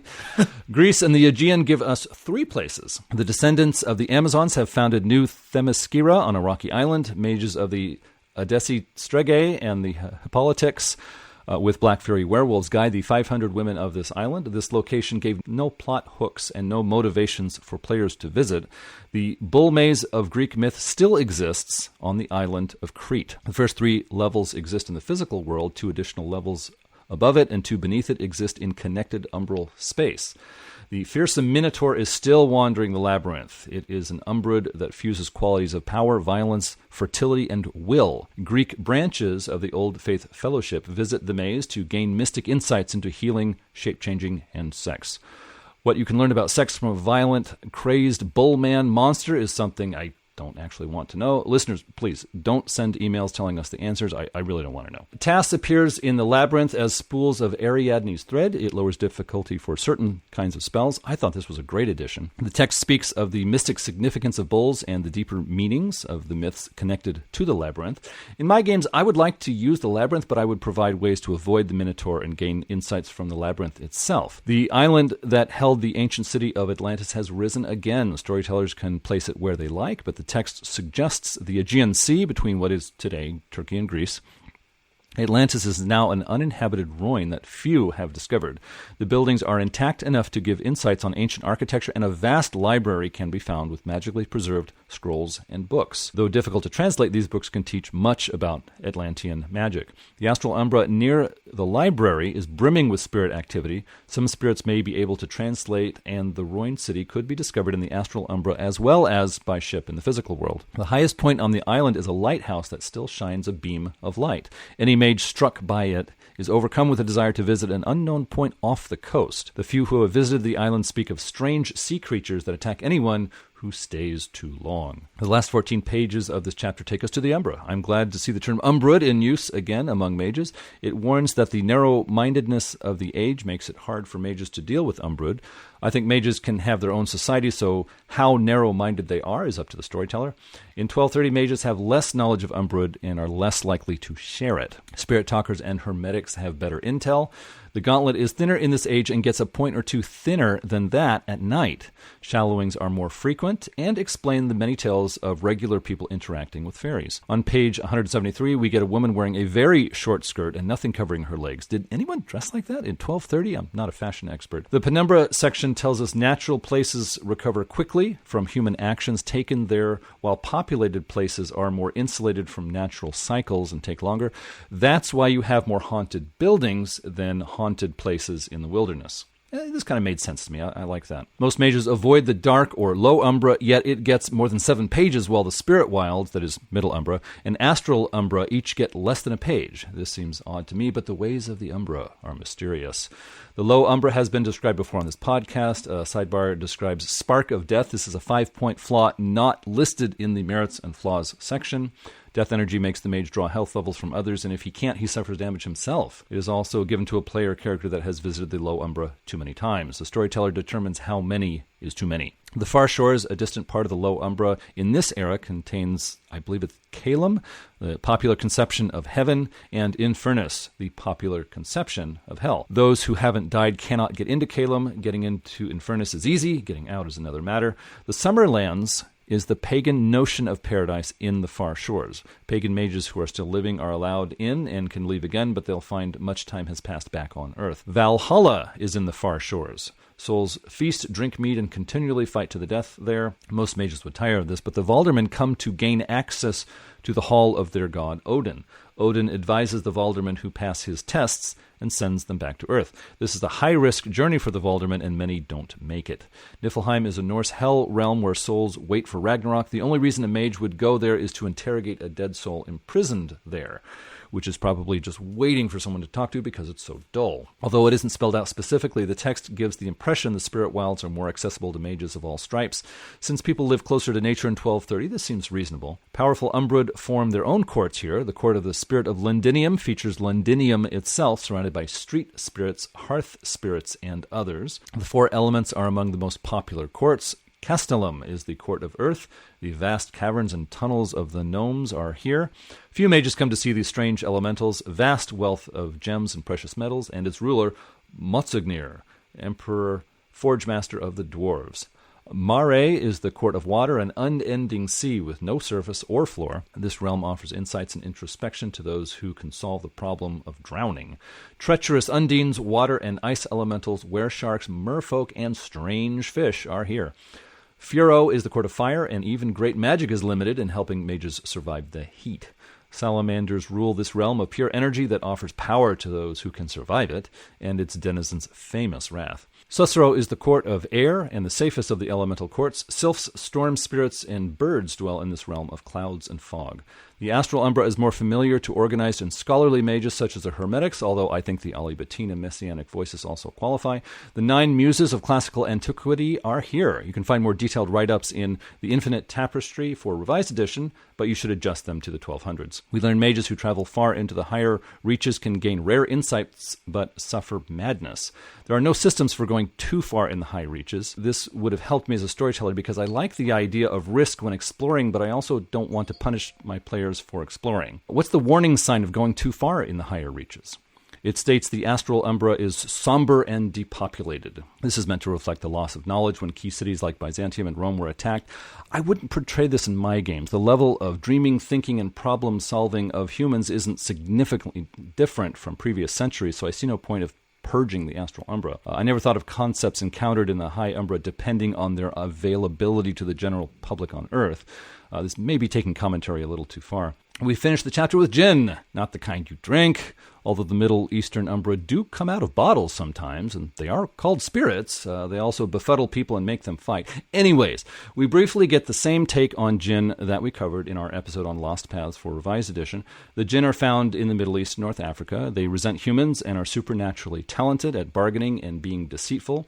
We get rules for social roles when you meet them. It mentions the Solomonic Code grants power to mages over them, but only on Earth. There is no mention of the Taftani at all here. Jinn congregate in the city of Brass in the Umbra. It states it is a rare nexus of trade between humans and Jinn, but then states humans have a hard time surviving there, and those commoners who wander through shallowings disappear. I think this section needed a second pass. It hints that mages can trade with Jinn to get valuable items, but makes it clear only foolish mages would go there. I think the city of Brass would be a lot more desirable for storytellers if it was easier for mages to function there and return home. Also, tell us what the Jinn want to trade for. That would help me as a storyteller. There's so much going on in Chapter 5, and it was a lot of fun. And what I really enjoyed was for each location, they said why mages would want to go there. What is the possible benefit or something you can do if you go there? And so that just makes it really click for storytellers. But after covering all that, what do you think of Chapter 5, Terry? It was a lot. This was one of the magier mage chapters full of mage stuff. I like that it very quickly in the Celtic land sections is like, mages and fairies used to boink more. And you're like, okay. It was also weird to see Stonehenge described as a level 4 cray, because you're like, holy dink, what would a level 5 cray be? And it's like, Avalon. I'm like, okay, if it doesn't exist anymore, it might be a level 5 cray. Yeah, they go deep into the Arthur stuff and they kind of pick an interpretation. Fine, that's the way they want to weave it together. We get the idea that the gauntlet is very much thinned or possibly entirely dissolved on certain days of the year. Like it mentions in Ireland, there are the 8 holy days where it is gone. It also mentions that the old groves still work, and I like that as a thing that could still be used in a modern game. It's like, yeah, in this particular hedge or copse or whatever, the gauntlet just kind of disappears or becomes a shallowing for these certain nights of the year. It mentions that in Wales, all kind of night folk are kind of friendly with another. Of course, the Welsh would be the peacemakers. I have no idea. I don't actually have any experience with Wales. It mentions that in Scotland there are dark things in tunnels and it maybe go below the English Channel. Okay. As Adam mentioned, we get kind of what seems to be a callback to the White Howlers and Black Spiral Dancers, because this is old enough that I'm like, oh, that's interesting. Like when Adam was talking about the Giovanni vampire family, I'm like, oh yeah, they're not a clan yet. Like Cappadocius doesn't get diablerized until 1444. So Uncle Aggie is merely an upstart, as it were. One of the things that Adam mentioned was, why does the Dark Umbra get so much emphasis here? And it seems one of the focuses that we get is the idea that mages don't have as many reasons to go to the Umbra because there's so much magic still around, but a number of the practices kind of focus on commune with the dead, and that is a thing that people would still want to do. I also thought it was weird that the Astral was depopulated, if only because we're going through the Islamic Golden Age and East Asia and South Asia are humming along fine. It was not a dark age for them necessarily. The magical places that were in the mundane world I thought were kind of interesting. As to whether or not those were strictly shallowings is a question that is open to a game. Like the City of Brass could be an actual place, or it could be an umbral place, or it could be a shallowing. But this brings us, I think, to the 4th City of Brass that we've had described in Mage, which again, I am fine with. I like the description of Kaldheim where it's like, well, you can't bury the dead because everything's frozen, so we're just going to use them as coat racks until the spring thaw. And then it has a section where it's like, yeah, necromancers compete with each other in the fall. I'm like, what does that mean? Like, do you get a whole bunch of undead people together and try and come up with like a sled dog team, or do you go tobogganing or something like that? I'm not entirely sure. I like that it lists that Jotunheim is a place that you can walk to. It is a city of giants with giant stone walls, that giants have very long memories and that they know things. The umbral courts being manifest in reality kind of reduces to me the need for the spirit wilds to be a place that I necessarily go to. So when Frostmother and Wolf King are actually running around, I don't really need to go to the spirit wilds as much. Again, the Italian city-state section talked about the tension that Adam and I discussed. It's like the Basilica San Marco is one of the most ecumenical places, but also the Messianic voices are remarkably They're opposed by necromantic hedge wizards. We don't get hedge wizard rules anywhere unless that's in the vampire core somewhere, so I would come up with something to go back. So it also has an aside that says, normally the mortal side of the gauntlet affects the umbral side of the gauntlet, and it is an imitation, but it mentions once or twice every millennium something so terrible will happen in the mortal world, which will stain the umbral side, which will then reinfect the mortal side in kind of this cycle of violence and blood. And that's where the Oasis of Eternal Bliss, the obsidian glass slab city that Adam mentioned, comes from, which I thought was interesting. I like that we get the idea of Themyscira, but as Adam mentions, there's no plot hooks, except if your wife or daughter or something has been taken, or your character is being recruited and your family is coming after you, or someone is trying to track you down or something like that. I do like the fact that they're like, are you fiercely independent? Yes. Are you remarkably capable? Yes. Come join our collectivist island where you can just raise oxen. And you're like, you're really not selling me on this. I thought it was interesting that the Bull Maze does contain a spirit called the Minotaur. It's a book in 2002, and it uses the term pansexual. I thought it was odd that it made mention of the Minotaur offering penetrating insights. I'm like, come on. It mentions that the letter T comes from Taurus, which represents a bullhead. That's actually the origin of the letter A. So that probably is one of the most picayune things I've ever pulled out in a Mage book. But then again, I could be wrong. I did like the exploration of the underworld, especially because within Wraith continuity, a lot of the stuff hadn't been established. I think Sealam is a reference to the Fisher Kingdoms, which are overseen by the Shining One, which are part of the Fellowship of the Oar, aka the Oarsmen that kind of explore the underworld and then get corrupted. It makes mention of the Duke of Hell, which I don't think is Charon in this case because it mentions Stygia as a different city. I like that the Summerlands sap away life and time can pass very quickly there, that yes, you can get a taste of the good life, but you may lose a decade. And it's like, remember, this is the Dark Ages. You got 3 if you were lucky. It was interesting to me to hear street spirits existing in the spirit wilds. That was always kind of a high umbral thing to me. But again, it's a different thing to play with, and that's entirely fine. A lot going on here. This is very much a buffet chapter. I like that there are weird things that exist in the material world, or they could be shallowings, or they could just be in the penumbra. So you have this whole spectrum of how far away you want it to be from mundane reality. And if nothing else, that is something I would kind of pull into a modern game. Did you have any overall thoughts on Chapter 5, Adam? No, I think I summed it up. I'd like to hear about Chapter 6. Chapter 6. First off, Chapter 6 opens with a absolutely BA piece of fiction. Normally, I don't care for a lot of the one-pagers, but one mage encounters a kid who's got a dagger that is his, and it says, "I have no time for your fear, your curses, or your devil boy. I only want the blade. Give it to me now, and I shall bless your father's lands and herds, and the coming winter will trouble your family not at all. Refuse me again." He leaned closer, and the boy nearly wept as the shadows danced on the man's rough features, "and he will find winter easier to weather away, with one fewer mouth to feed." Oh! Oh! That's a manipulation plus intimidate roll in my book. Just putting that one out there. He's throwing some foundation in there. And Chapter 6 covers creatures and talismans, and we get 2 things in this section. Creatures and talismans.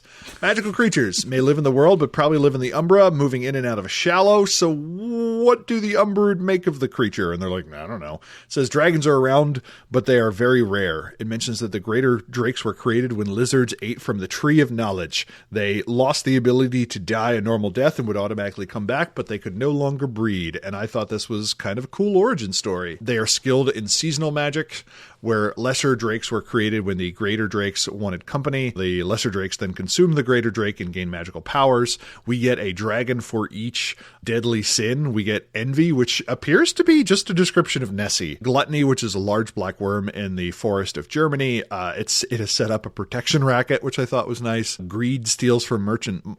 Maybe this is why European banking didn't really take off at the time, because there was this dragon just kind of stealing out of it. We got Lust, which is a red-skinned F-dragon. Pride spends time among high society.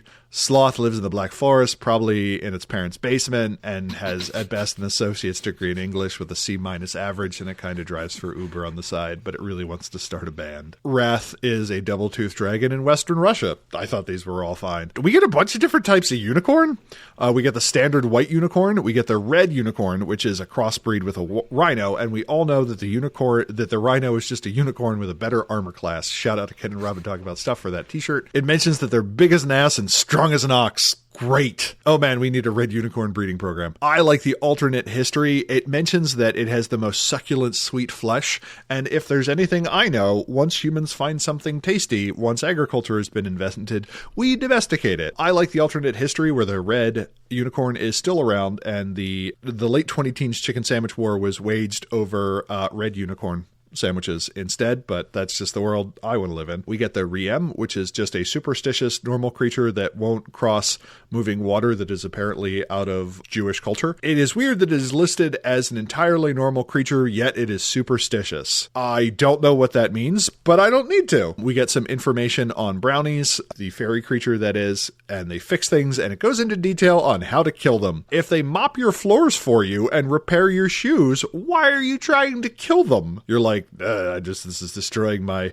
oeuvre. I need to get rid of this fairy that keeps cleaning up everything and preparing me fresh bread every morning. We get information on the child stealers, which are another type of fairy, which are utterly OP because when they hit you with one of their stun arrows, it stuns you for a number of rounds equal to the amount of damage it did. So it's pretty easy for 3 or 4 of them to just kind of stun lock your party. Trolls are mighty.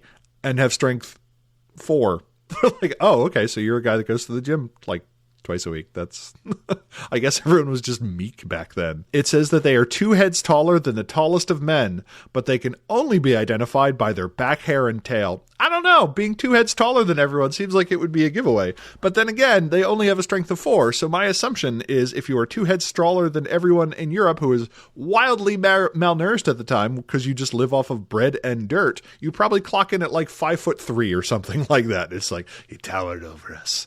We get some information on the undead. We get our ghosts. We get our undead warriors. We get 2 pages of spirit charms, which nicely condenses all the things that they can do. We get information on how to make a golem or to create an embodied curse. It was weird just kind of quickly reading through, and it's like, how to make a golem. And it's like, spring 4. I'm like, it doesn't, okay. But then I saw that I would mention embedded curses. We get talismans, and there are a lot of them, and everything makes sense. You enchant something permanently with 10 times as many successes per the highest pillar, as I mentioned earlier, plus a whole bunch of quintessence. You pick a property and find an appropriate pillar for it. For instance, a Eversharp blade may be due to Chieftain 2 to have it guided to the right spot, or you may use the pillar of Al-Anbija to cheat fate, or Al-Hajj to keep the blade sharp. Raphael 3 can make an object lighter than normal, making armor that weighs nothing and requires no additional strength to use. A bottle with Primus 2, Viris 3, or Spring 2, Winter 1 can negate poison and give you constant fresh water. We get the idea that items can be both focus and effect, so a crucifix may be enchanted to repel the undead. It may also object as a focus for the use of prayer. We also get one-time use items, but I don't know that we get a system to necessarily make those, except for under the talisman background section, it mentions that 1 dot of talisman could give you one of these. I don't know if you just cast the effect normally and now it's embodied in an object and this is the era appropriate level of like time 4 kind of, or making an object that you can break, but it suggests that these items can be used by the unawakened, blah, blah, blah. I'm not entirely sure. We get a bunch of magic weapons and they're kind of interesting. I like the Arrow of Alarm, which is an enchanted arrow that you can fire it up to a 3 days walk away from town, whereupon it will clang loudly against something when it lands and raise an alarm of some sort. I like that the arrow can also like dodge things on the way if someone tries to intercede. On the other end of the spectrum, you have the Sword of Recompense, which doesn't actually have a system. There are a few items that don't actually tell you what they do, or you would really need to come up with something. Sword of Recompense is cursed, and it doesn't really tell you how that necessarily manifests, and yeah, I like there's also a drum that makes it easy for you to steal things from the English, and a door handle that can always get you home. I guess they just always kind of work. So once they're created, the door handle will always get you home, and the Sublime Snare will always snare people, I guess. I wasn't quite sure how to interpret some of those. We have some magical aids as well. You may have tools that can assist you. We get some basic information on how to create a scrying pond. Very, very tasty spices. We also get things like glyphs, which I'm not sure how that would work. Is that just the case that you put it on the item? Can you move it around? Is it a one-time thing? I would have liked there were a few holes in the system as I went through. I could probably fill them in, but it's one of those things that a bunch of the areas of the text are sufficiently mechanically tight that I would really like what the authors intended. And that is my thoughts on Chapter 6. What did you think, Adam? For Chapter 6, I say don't forget to use Bygone Bestiary with this chapter when you're looking for magical creatures. Magical creatures have fled the world in 1230? I mean, I think it's a little excessive. I mean, I just like the idea of going all the way back to the 1200s, and we've got a nice selection of magical places and creatures. But it's like, no, they totally left. It's like, how far back do we have to go to enjoy some of these? The dragons in Bygone Bestiary, I think, were a little more interesting, a little more fun. This gives us some to fight and some to consult respectfully. The Sin Dragons are an interesting idea, but they would work better if they moved around Europe. I don't like tying them to one specific location. Hey, if you're not in the Black Forest of Germany, you're just not going to meet this one. Some of them live as humans, so how would anyone discover they even are a dragon? I think a storyteller needs to do a little bit of lifting there. The white unicorn is rendered a little better in Bygone Bestiary. The red unicorn is nice. The Riem, honestly, was a little dull for me. I think there's a nice mix of fairies here. I'm glad they felt brave enough to stray a bit away from the kiths of Changeling the Dreaming. I would use goblins out of this book. I think those are very interesting. Nasty little guys, but not overpowered. Some interesting things they can do. I thought it was so cool to see the Risen again. That was from earlier days of the World of Darkness, but I just think they are so cool. Giving the Djinn both pillars and charms makes them very versatile. Storyteller needs to avoid making them overpowered, but I don't think that's a difficult ask for a storyteller. The magical constructs in this chapter are a really nice addition. I thought that was some clever thinking, and I would like to use those. The talismans section is nice for applying the pillars, what you can make if you are using them well and you have some time.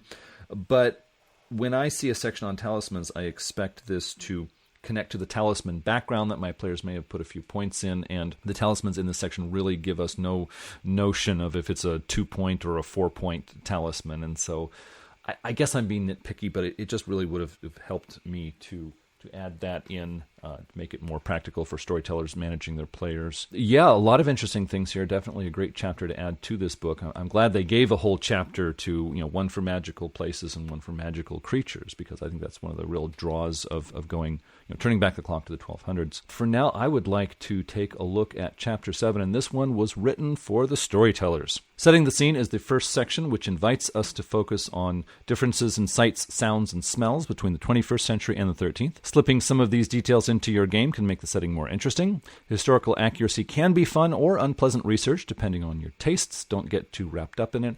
I would add to this, if you want to portray an accurate, detailed account of the Middle Ages, be aware that some players just want to have a fun adventure. Social and gender roles are mentioned because most stories will have the players traveling and exercising independence, two things not so common in the year 1230. Players should think of what they will tell the NPCs with authority who notice that they stand out. The next section suggests soundtracks and composers for mood music, along with ways to alter lighting to enforce mood. These techniques may work, or they may prove distracting. A sidebar suggests serving haggis or eel to your players, which sounds quite distracting to me. A note on authenticity here. We're talking about the Middle Ages. The closer you get to an authentic feel, the closer you get to A, grossing out your players, and B, stinking up your house. Something to think about. We get basic advice on prepping NPCs. Nothing terribly noteworthy. Common given names of the era broken down by regions was more helpful in 2002 than now, but it can still be useful. Next is more than 6 pages of story ideas. These suggestions are needed because this is the only edition of Mage with no central conflict. The first 2 editions focused on technocracy versus tradition. Sorcerers Crusade was Order of Reason versus traditions. Revised edition of Mage 20 featured lower key conflicts, but they were still there. The technocracy was still a threat to other mages in Revised edition, and Mage 20 gave us the disparate alliance that planned to take the fight to the technocracy sooner rather than later. This book mentions the Fae, the Catholic Church, Tremere, vampires, and infernalists as potential problems, but there are no actual conflicts underway. The 6 fellowships are distrustful of each other, but there are no actual alliances or conflicts between them mentioned in the book. Storytellers don't like authors pushing them around, but when there's a central conflict, it can guide stories or provide a backdrop to interact with. New players often find it motivating. Experienced storytellers will set their own conflicts in motion, but new storytellers may be wondering what to do in this setting. The ideas here are in 4 categories: the Crusades in the Holy Lands, quests after magical or holy relics, plagues, and the fallout from the Masasa War, which was when the Order of Hermes discovered House Tremere was full of vampires and not only kicked them out of the Order, but tried to wipe them out. The ideas for the Crusades were impersonal and didn't play favorites. It mentions the people who joined the Crusades had a variety of motivations and shouldn't be cast in one mold. The players can travel to the Holy Lands as bodyguards for the leaders of an army. Stealthy mages follow and cause trouble to get rid of the players.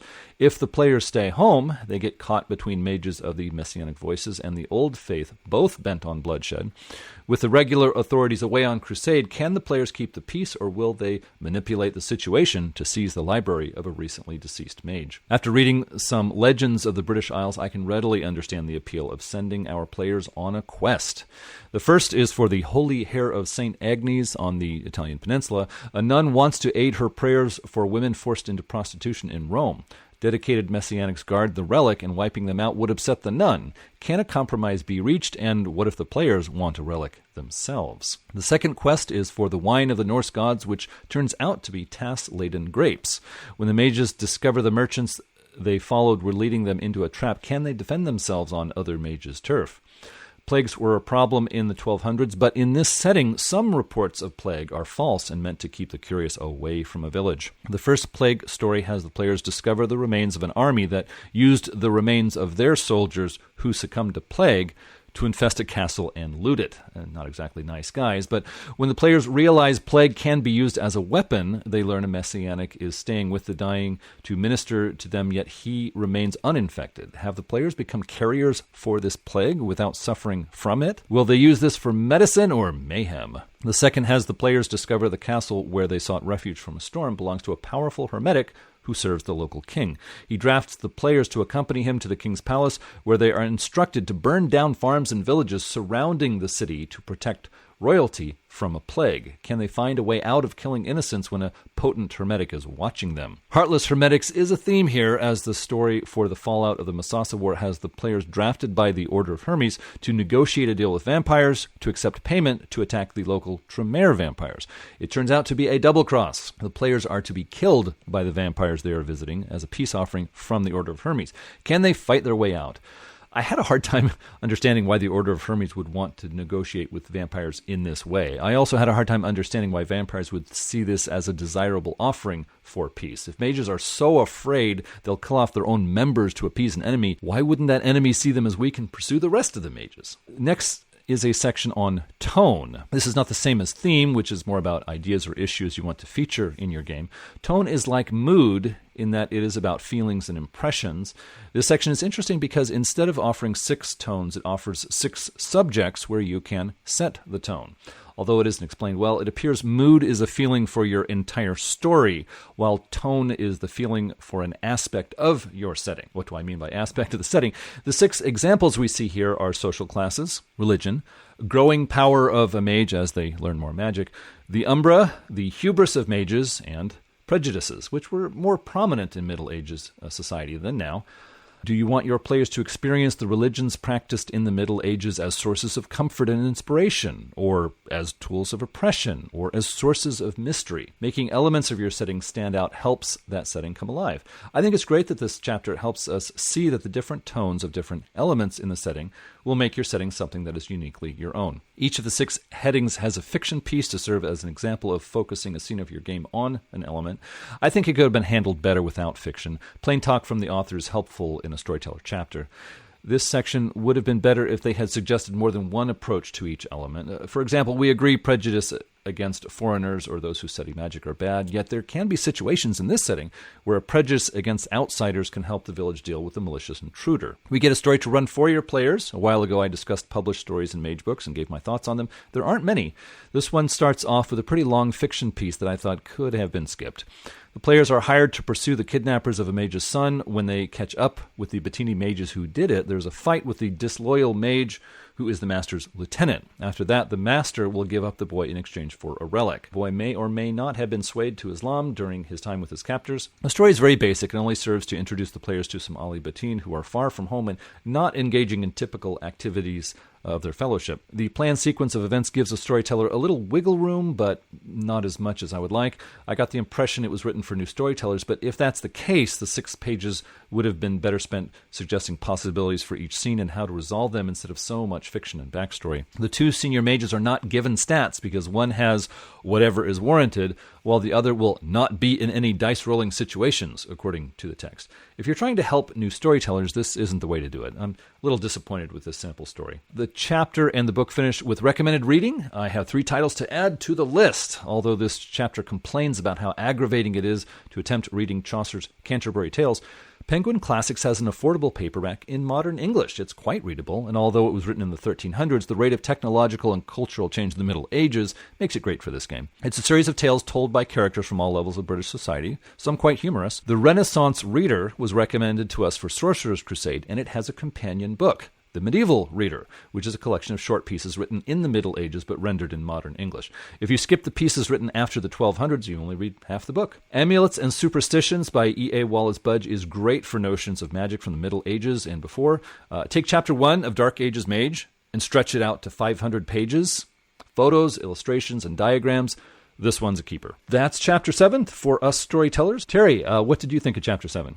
I like the opener where you had remarkably cowardly hermetics who are like, yep, we protected the books. Better not tell the villagers that that's all we were here to protect. Bunch of vampires died. Don't know what's up with that. Not sure why they're entirely interested in us. Someone should look into that. And the line, Peter showed his disappointment about not having any bodies to piss on, which was probably one of the best lines in this.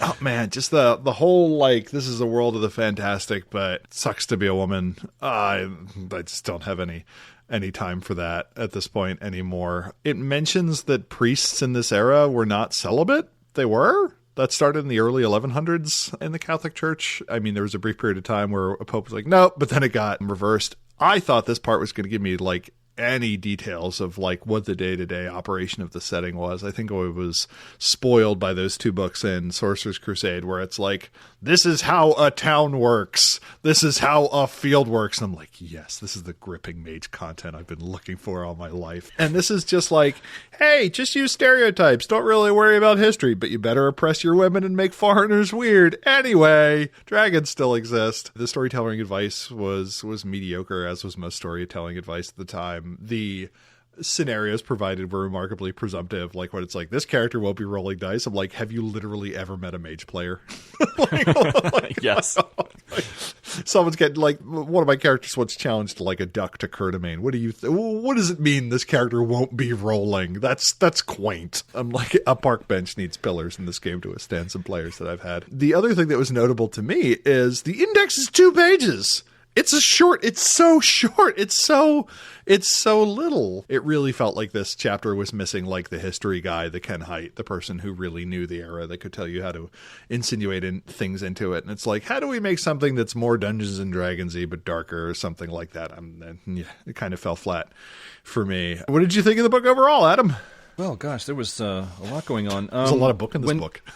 Yeah, well, it's not just that it's a lot of pages, it's that there's so many ideas and concepts and such a different spin on so many elements of the mage setting that we're familiar with that it's really thought-provoking. I mean, you love some, you hate the others, but it's like definitely it makes you want to interact with what they've put in this book, and I think that's a mark of success. For my games, I would use the description of the messianic voices from previous Mage books. I think the original messianic voices are more fun, give the players more options. The authors of this book did everything they could to make them look bad. Where's James Estes when you need him? Also, I would decouple the Ali Batin from Islam. That religion's restrictions against magic are much stronger than Christianity's, and it doesn't make sense for Batini mages to be so comfortable with it. Also, I thought the Ali Batin were originally trying to achieve unity. This book talks about how they are working to understand the unity that is already present in the universe, which was kind of a different take. I'm not saying one is better than the other, but I just noticed how it was different from Ali Batin material from previous books. This book uses the term commoner instead of sleeper. I think this can be so confusing because in this era there are nobles and royalty. And so it's like, are we talking about commoner, or magic commoners? And I can just see that getting kind of weird. Of all editions of Mage, this is the most different. Avatars are dramatically muted. Arcane, Ascension, and Awakening have been taken out of this game. When core concepts are changed, this makes things very different for me, and that's why it's such a fascinating book to sit down and look at. It's like where they say, love them or hate them, you're going to talk about them. I've heard that said of certain celebrities. And it's like, yeah, this book, there's a lot to like. There's some I dislike, but I definitely want to get into it. The almost silent avatars and lack of awakening have a possible explanation, but only in revised edition. Manifesto transmissions from the Rogue Council discussed how avatars changed throughout history, and of course Bill Bridges, who worked on this, was developer of that as well. It seems in 1230, avatars have not existed long enough to be self-aware enough and powerful enough to awaken the mage they're attached to or to teach them. Orphans in the modern era are pushed into awakening and then given mystic insights by their avatars, which are too weak to do that in the 13th century. The book does not spell this out. That's my speculation, but that's what you come to a podcast for, right? I mean, am I right? Maybe I'm not right. But anyways, I think it's too early to have a strong impression, but my feeling is I may not be a big fan of the pillar system. The sphere magic is so flexible and open, I've really come to appreciate it. Some mage fans like Dark Ages because the pillar system enforces paradigm.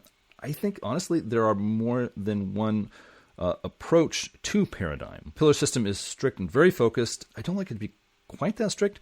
Also, how do you explain all-inclusive hermetic magic having the same number of pillars as Valderman magic? Another point to raise here, every time the storyteller wants to create a new mage faction for the setting, 4 new pillars have to be invented.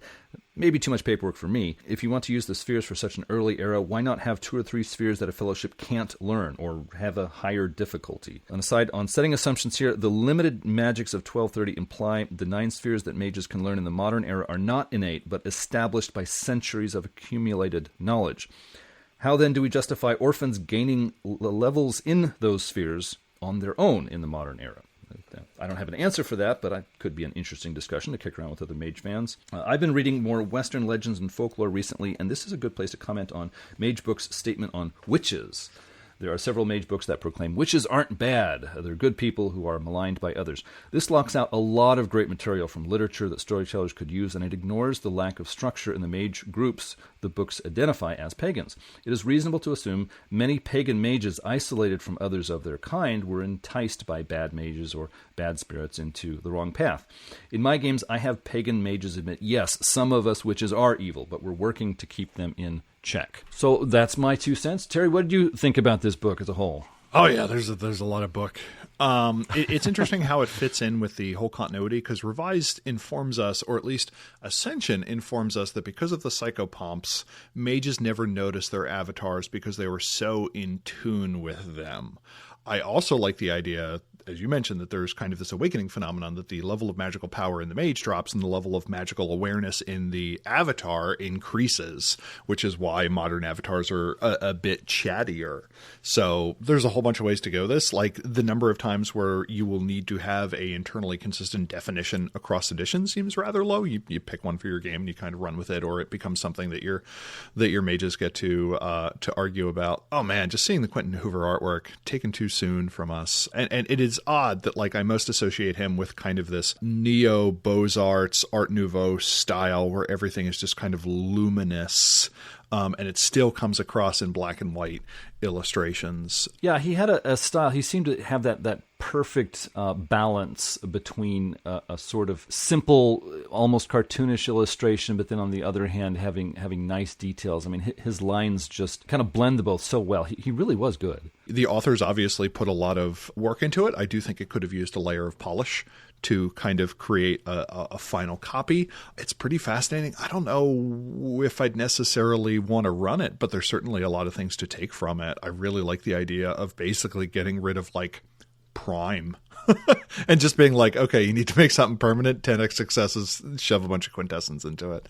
It feels different. The lack of direction to the setting plus the lack of historical information kind of makes it hard for me to know what game I want to run. I could also see an inversion where the Umbra of the current day is much shallower as unbelief has kind of pummeled everything, and the Umbra back then was this wild, expansive thing that has everything well established, with the everything ranging from the Vulgate to the Spires and so on. But I am glad I have read it, and the nice thing about Dark Ages is if you don't like it, there's only 2 books. I wish there were a little bit more tied to the parts of the era. The Masasa War comes up a bunch, but I guess if they're assuming that you already have Dark Ages Vampire to play this, you probably don't need more information about it. So coming to it as a modern reader is a little bit trickier. As a note, there was a free Dark Ages rule document that was put out by Whitewolf and is available through DriveThruRPG for free,